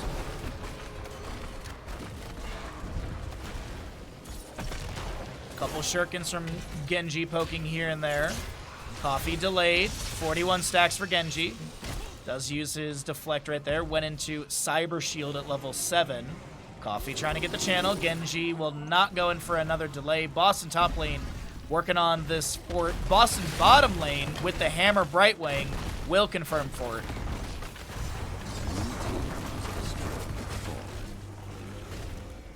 Red team has destroyed a fort.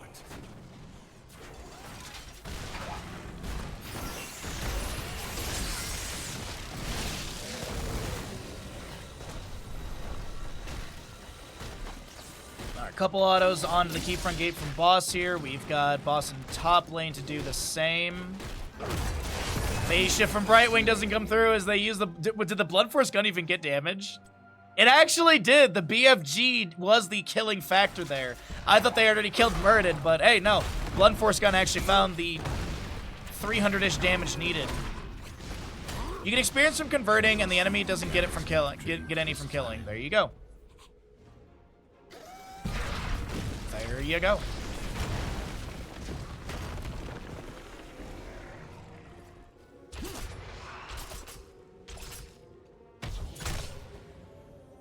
Alright, well, it is going to be once again the tactical mine deployment for the Hammer. Garrosh finds a combo into Muradin. He will activate Avatar, and that's all he can do. Phase shift from Brightwing. Peekaboo comes through as well. Dahaka will clear out mid lane wave. Garrosh gets the channel on the curse, and what's the game plan right now? Go for bottom lane keep?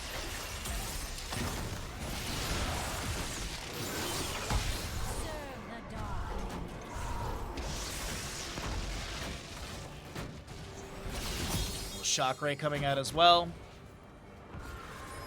Just waiting to see what our bottom push can be, as we still are just shy of 16 as well. Shock Ray onto Hammer, forcing her to just reposition. Doesn't have Hover Siege level 7. Genji in top lane. Shingun was the level 13. Maybe we'll see a further nerf onto Shingun structural damage. Maybe it should deal 60% less damage to structures. Maybe? Oh, my apologies. Sylvanas goes down to bottom lane to Brightwing. We do have the Garrosh getting a little bit low. Tassadar, our Archon form, is getting huge damage in. And Rhaegar is able to run away to safety. Dead Inside jumps inside the bunker. Objective phase ends. There's a flank from Dahaka with the isolation. The drag misses. Hammer does go down. Darnus is going to be polymorphing. Blinks to the side. Muradin Stormbolt doesn't connect. Brightwing blinks to Virgil with like 50-something HP. Get out of town. I can't believe it. Brightwing lived there. That's so frustrating for the members of Names Are Overrated, because they literally could have gotten another chunk of experience. They could have gotten more momentum in their favor, as bosses are about a minute 14 to a minute 20 on respawn timers.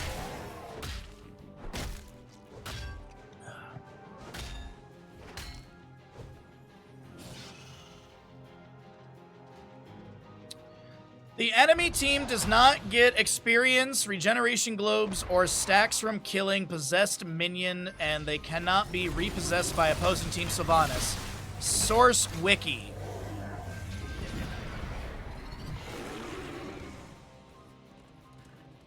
There you go.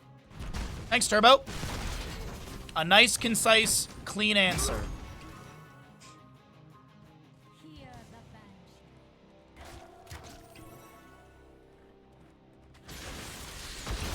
Alright, so we will have catapults and such cleared away in top lane. This is going to be Genji doing his best to manage mid right now. Enemy team rotating in. Muradin dwarf tossing. Polpak is able to swift strike away. Yeah, I think you'll even see here the minions don't drop experience globes, the ones that are possessed, but you will see ones that are not possessed dropping those little globes right there. So yeah, there's a good example right on your screen.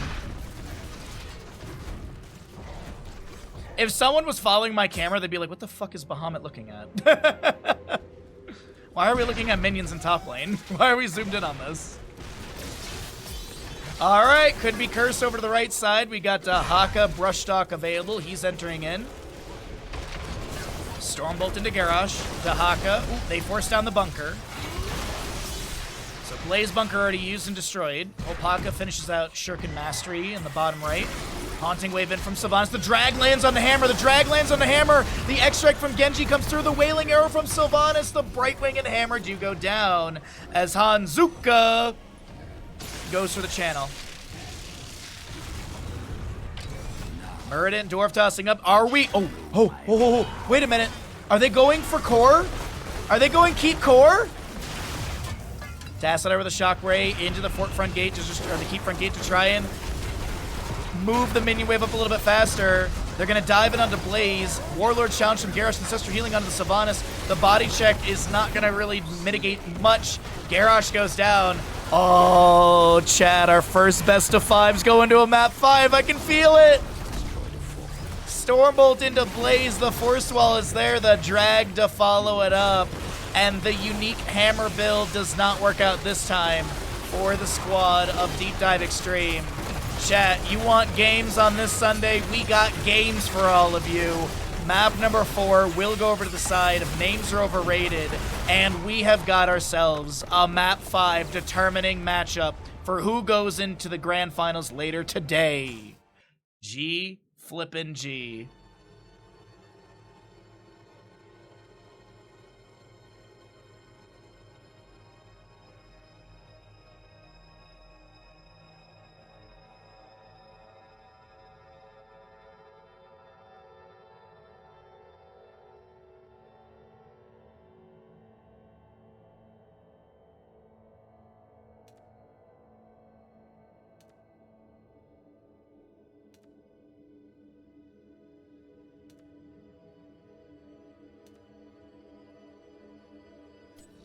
Of doom. Welcome back, everybody. We are here with DeepDiveXtreme on the left-hand side and map number 5, Towers of Doom, for our last chance qualifier Heroes 10th Anniversary Cup. First best of 5 of the day. Winner of this series goes on to our our third best of 5 of the day, and the winner of that goes on to the playoffs next weekend. Loser of this series, well, that's it. They're done. They're done with Heroes of Storm 10th Anniversary EU Cup. They have no other chance to get in, no lower bracket, and they will sit on the sidelines watching everyone else play. The team that loses gets to be like, you know, the Squidward looking out of the window at SpongeBob and Patrick meme? That's what the losing team will be. They will be Squidward. Target ban onto Hanzuka's White Mane. Not surprised by that. Hogger, Lucio banned away. Is this a Chromie ban? We did see Chromie banned away quite a bit here. First pick is going over to DeepDiveXtreme. Junkrat is up, and I have a gut feeling DeepDiveXtreme will take the Junkrat. Really good for this map. Good poke around the objective. Unless it gets banned away here by Names Overrated. Nope, they're going to go for the Zeratul again, not the Chromie, sorry. Zeratul has been the second ban. Chromie's been in third ban consistently. Oh! Never mind, they're not going to grab that Junkrat. They immediately go for the Chromie. So this should be a snap pick onto Junkrat and Blaze? Actually, I would like a Dahaka. The Dahaka on the right side has been really good. Mr. Tycho's Dahaka has been pretty on point. The double soak from it's really good. Malthael did get some buffs on Tormented Souls, and his Wraith Strike range was increased by 1 baseline from 6 to 7. There's the Dahaka and Anduin, so no Junkrat priority here, which is a little surprising, especially on this map, but immediately into a Blaze Johanna, so just looking for a very standard and simple build for this composition on DeepDiveXtreme. We get into the mid-ban phase. Is it a Anduin, Rhaegar? Rhaegar ban would not be bad. Darnus has played a really good Rhaegar, but I feel like it doesn't really matter what you ban there. So maybe get rid of Genji, possibly. Hopaka had a decent Genji game last map. Hanzo's up as well. They're going to get rid of Maiev, which was a really big factor in this composition in map number 1. The map 1 composition was, I believe, Rhaegar, Chromie, Johanna, Maiev, I think it was, and Leoric as the solo laner because the enemy team had the Blaze. So this is very reminiscent of that map number 1, which was pretty well done by DeepDiveXtreme. Next 2 picks on the right side with the Dahaka Anduin. So they've kind of got... They could go for the Genji here, so they can get the Light Bomb combo, and then maybe like a Nubrak as well. But instead, they're going to look for a Hanzo Muradin. Okay, Junkrat was banned away. Maiev as well. Hanzo Muradin, they'll flex this last pick. Could be a Mage, could be Auto Attacker, could be Genji if they wanted. With Chromie, so they still need the healer. Right Wing, Malfurion, Rhaegar, all of those are available. Stukov is phenomenal for this map as well. I don't know what they're going to pick on the last. Okay, so it will be Genji. Will be Genji with the Malfurion. I do like Malfurion on this map. I really like a lot. Moonfire Delayer on the objective. Roots are really good. Emerald Dreams is the assumed level 1. I'd love to see Emerald Dreams baked into Malfurion. Like, root 20 heroes and then unlock Emerald Dreams or something like that. Or have X amount of root duration and unlock Emerald Dreams. I feel like it'd be a really good way to get variety on that level 1. Same thing with Lunara. I'd love to see, like, Sentinel Wisp baked in somehow. Reveal enemies with Wisp for X amount of seconds and unlock Sentinel Wisp value. Thrall will be the last pick on the right side, so... I like it. More CC baseline. Decent damage, good brawling, poker on the objective. Hey, let's get into it. We got another map. Here we go.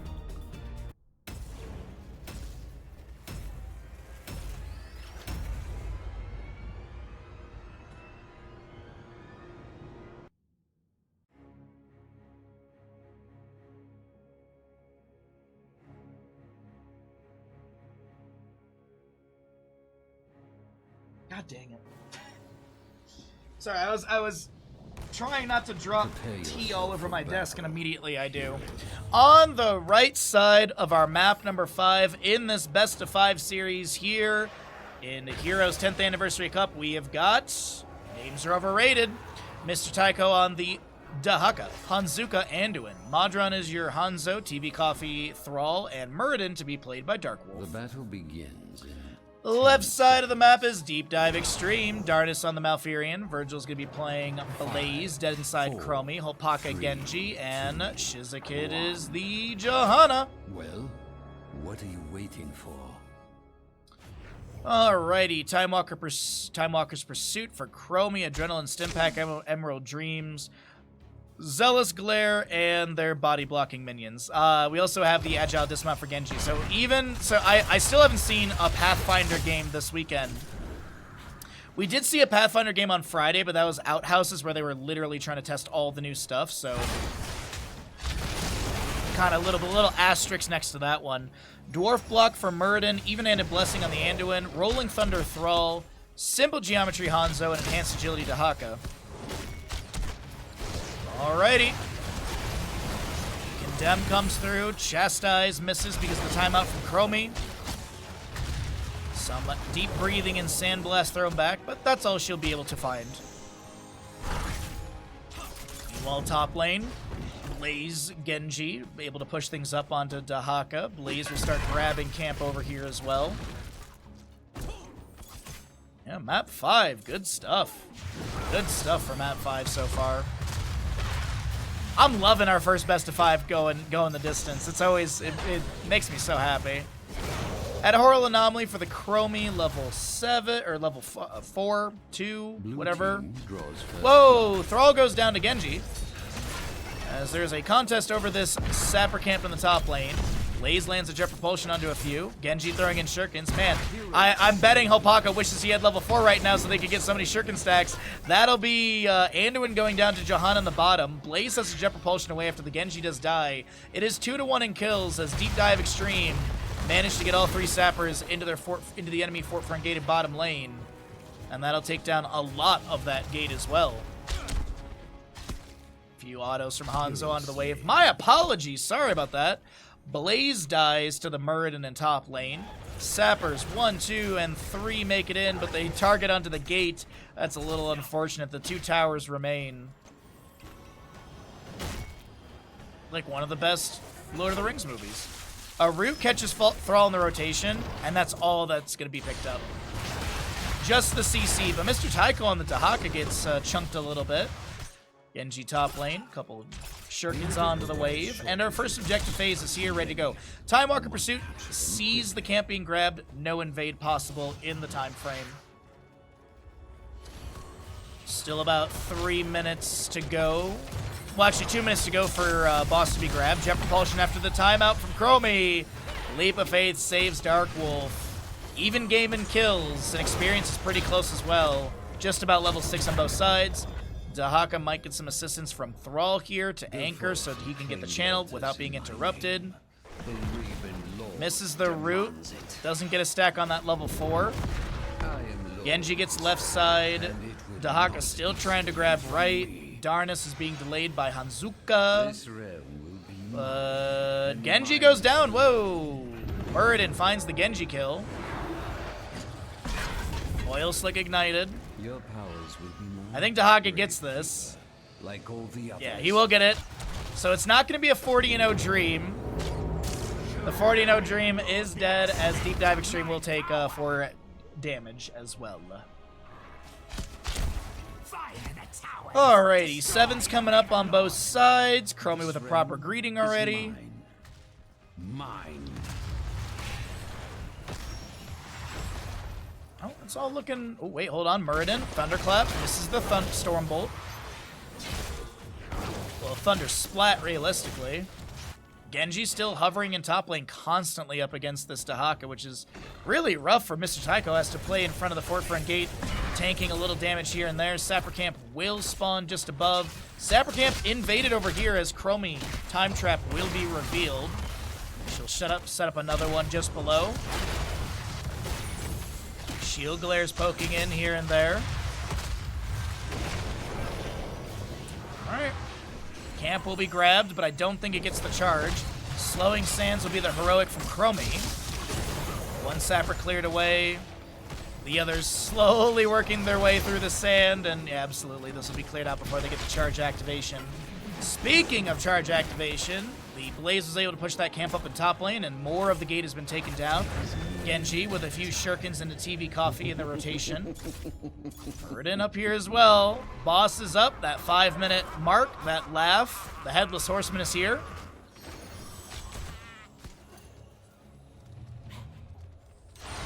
Condemned from the Johanna pulling Muradin. He dwarf tosses over to the camp on the right.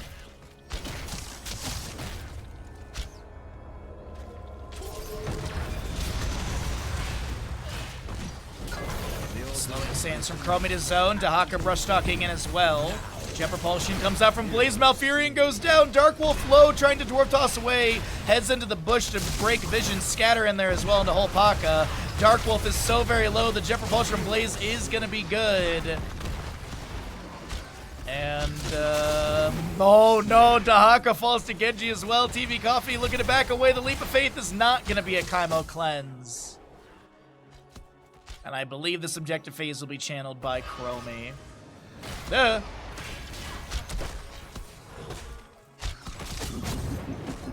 But heroics are here on the left side with the kills that they have been picked up. Blessed Shield misses from Johanna. X-Strike, Tranquility, Bunker in. That's an X-Strike to take down the Anduin. Thrall is done with his level 4. Genji Hanzo, sorry, one stack away from his simple geometry. They'll get 10s on the right side as well. Johanna hearthing on the low side of the lane.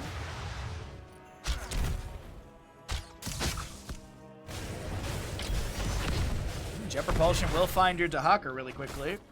He's just going to continue clearing in top. Activates a little bit of essence there, that growl.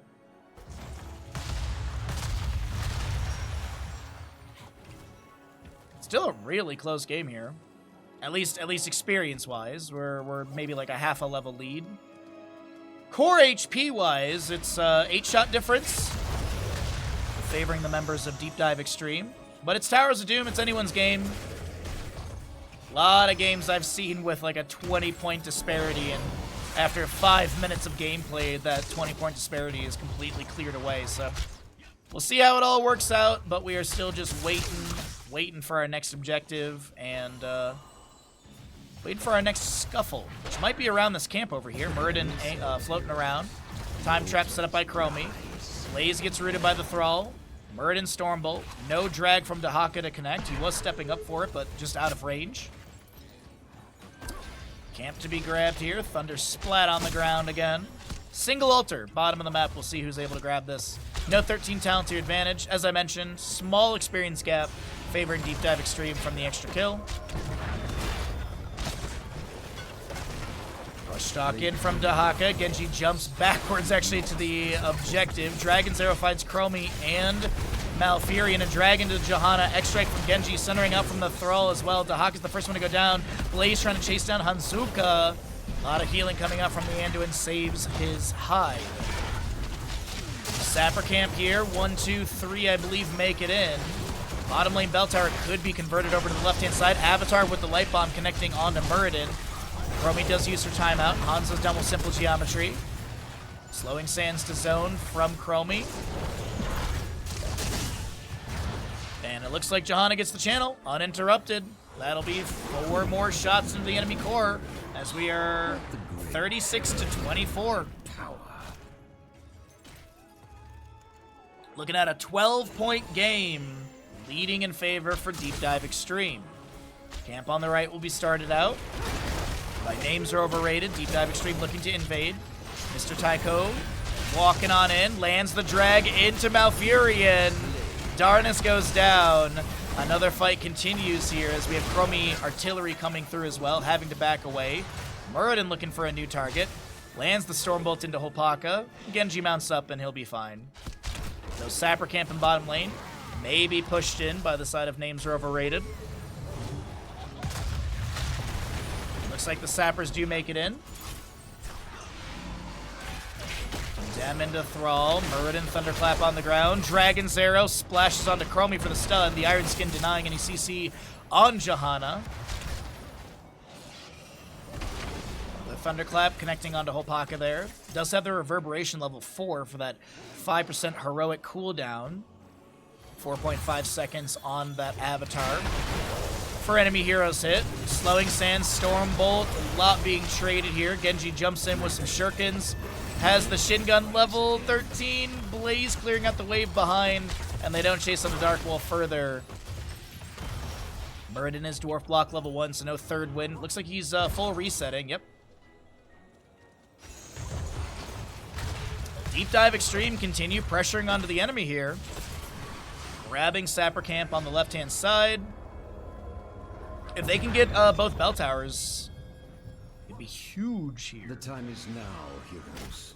It'd be a massive, massive health disparity, as we do have Anduin getting the channel on the bottom, so there's that at least. 8-point game again.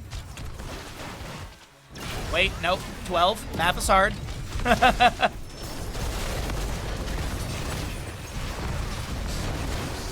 Sundering out from Thrall. We've got a Genji falling here. Dark Wolf gets Avatar activated.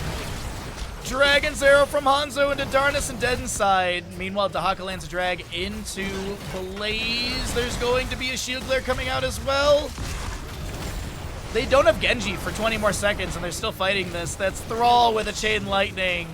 Gets the hit. And just like that, math is hard. Don't question it. We got a 4-point game. Don't question my math from earlier. Just accept it. And for what?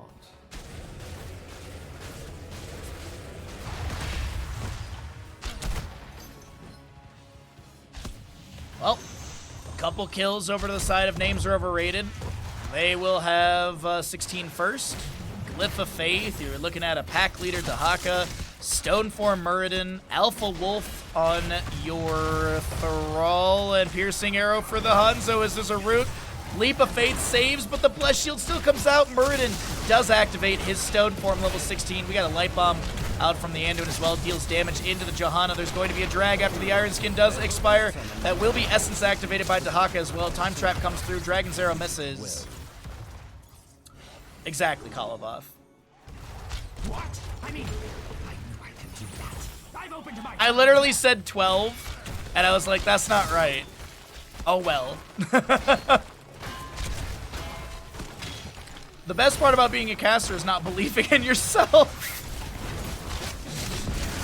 X-Strike from the Genji comes out. Blaze is going to be summoning Bunker. Dahaka lands another drag. Muradin put to sleep by the Emerald Dreams. Has to use Avatar. Blaze taken down. Stormbolt misses. And a triple altar phase coming up soon. Could be 12 shots into DeepDiveXtreme. Could be 15 shots into DeepDiveXtreme. Hell, could be 19 shots for DeepDiveXtreme. Nah, realistically, it's a 10-3 trade. Favoring Names Are Overrated.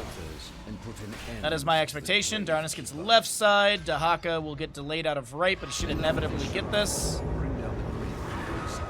Anduin got bottom. Genji will delay out. There's a couple shurikens here and there. Sonic Arrow for vision. Yep. Okay. So it's a 10-3 trade favoring the side. Oh, wait, no. 14-3. They will go for boss.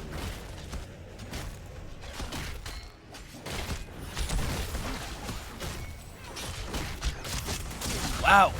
14-3 during that objective phasing. As the boss shots will connect onto the Raven Lord here. And just like that, we got a 14-21 game. Favoring Names Are Overrated. 6-9 in kills. It's all looking good for Names Are Overrated in the mid to late game. Gonna try and convert top lane bell tower. This has got to be double digit here. It is singular digit with 4 HP.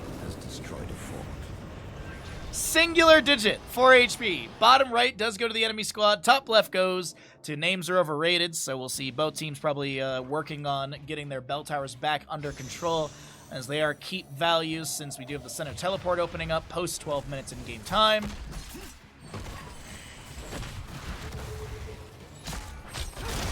Dahaka's brush talking in. Muradin Stormbolt does not connect. Dahaka was interrupted from that brush talk, by the way, by Blaze in the top lane from a jet propulsion. Good scatter off the wall from Hanzo.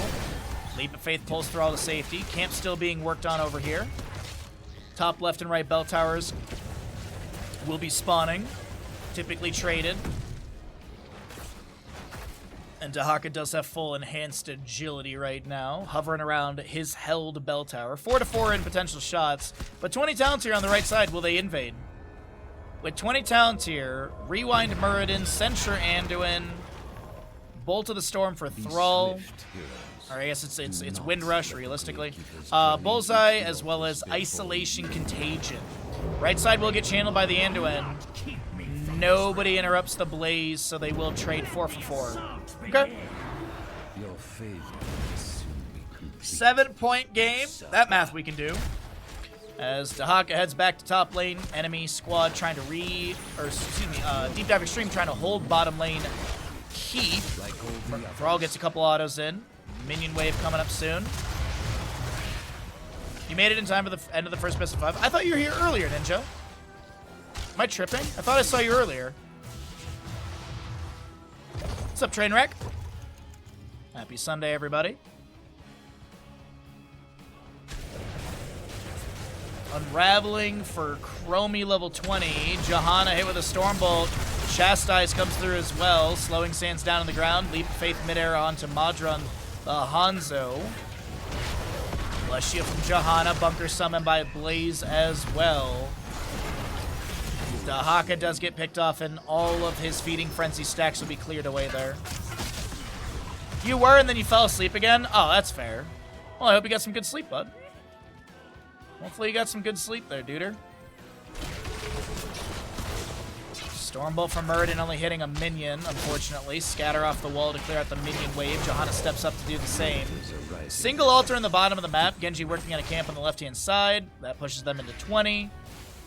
Oh, Blinded by the Light, Serenity. We've got a Incinerator Gauntlets. Sorry, Burn Notice. Sorry, I always mix up Incinerator Gauntlets and Burn Notice. They're slightly same, different backgrounds. Living Weapon Genji and Unraveling for Chromie we already talked about. Okay. Malfurion. Dangling for the channel. We'll be able to get it. So, 3-point game. 3-point game. 10-13. Sappers cleared away in bottom. Genji working on top lane. So we're waiting for bottom to go back over to the side of names are overrated. Dahaka still split soaking in mid. Nicely done. So they will get their bottom bell tower back. Genji still working on top. Has destroyed a fort. And this is a little awkward from DeepDiveXtreme. Next objective phase. With the current setup, is a win condition for names are overrated. They got to get 10 shots in the enemy team. They got 5, potentially, and 5 in the bottom. Johanna doing her best to play out of vision here. Hugging that side wall.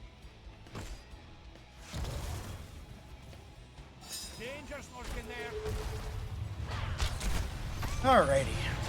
So Genji's showing in top lane, working on this keep to take it down. Dahaka grabs fallen, but not fallen shaman, Sapper camp. The enemy has taken a tower. Alright. Boss is up. That's the global laugh right there. The Sapper's moving on up. Genji needs to clear those away. Dahaka not showing on the map. Oh boy. Alright, let's see what we got here. Muradin threatened a little bit by the Johanna. Dahaka brush stalking in. Is there a drag onto Chromie? The Dragon's Arrow comes out from Hanzo as well. Sundering from Thrall. Light Bomb mitigated by Iron Skin of Johanna. Essence activated by Dahaka. Bullseye from Hanzo finds dead inside the Chromie. Tranquility from Malfurion was activated. Swift heroes. And Genji was still rotating into that fight. He wasn't even there for it. Gets one delay onto Dahaka. Jet Propulsion finds the Muradin, able to Dwarf Toss away, discovers Genji. Malfurion uninterrupted at bottom, so he is not, yeah.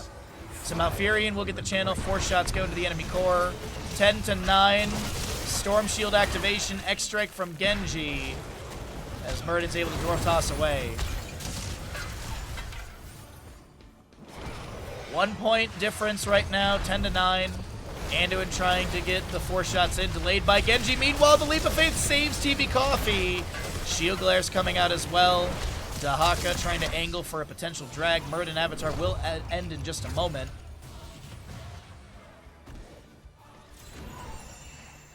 Right, 74 seconds. Oh, there we go, there we go. Sundering coming out from Thrall. We got a time trap onto Dahaka. Hanzo goes down first in the backline to his brother, Genji. The Light Bomb misses any targets, I think. Bunker from Blaze has been summoned. Another Tranquility from Malfurion comes through. Dark Wolf looking to back away. Stormbolt thrown back from Muradin. If they can get bottom bell tower and channel and boss, it's GG. You saw Malfurion going for the to the channel tower, but he's like, they're like, wait. Let's end this right here and now. So yeah, channel plus boss is GG. The math is there. Hanzo dead for 25. Alpaca getting the channel. They're gonna rotate through mid. Dark Wolf, yeah, you see the ping for defend around boss. Jet Propulsion into Muradin. Root also onto him as well. Genji comes in with Shurikens. The Leap of Faith saves. Swift Strike onto the enemy. Dahaka set up on the bush on the left-hand side, but there's going to be Time Trap that sees him. The drag still lands, but Dahaka, with 240 HP, activates his little bit of essence and lives here. Hanzo has respawned. Boss is fully leashed, or is leashing. Dahaka will Hearth out for full. So boss is not going to be grabbed.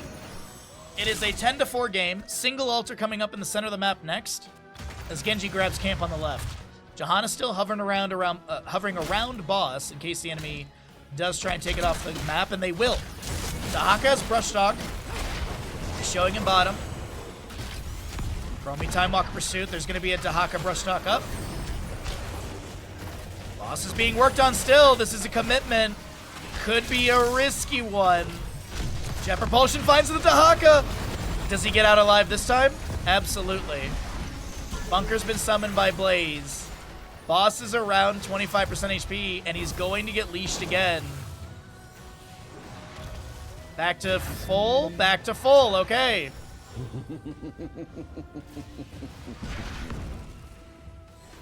It's a really hard spot to be in on the side of names are overrated. You have to defend boss, and now you also have to defend this objective phasing. The enemy team could go for one or the other, so you gotta split yourself on this one, I do believe. We'll see if names are overrated can do the splits.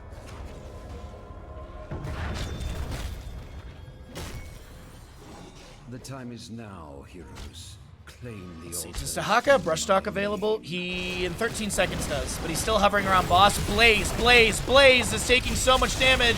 Juggernaut plating. The Bless Shield from Johanna. That's going to be Dahaka entering into the fight. Muradin's the first one to go down, as Johanna looks to get the channel here. I think DeepDiveXtreme are on the precipice of going to the finals, but hold the phone. They gotta win out this engagement here. X-Strike from Genji, Light Bomb from Anduin. We have Hanzo getting a lot of taking a lot of damage. Sappers in the bottom lane do make their way through, but only 3. It is a 1 to 10 game. Bolt of the Storm from TV Coffee. Blaze and friends take down Hanzo. Jet Propulsion. Mr. Tycho with the GG as the last shots do rain in. And that is going to be map number 5 to the side of DeepDiveXtreme. They head to the grand finals, and names are overrated out of this tournament.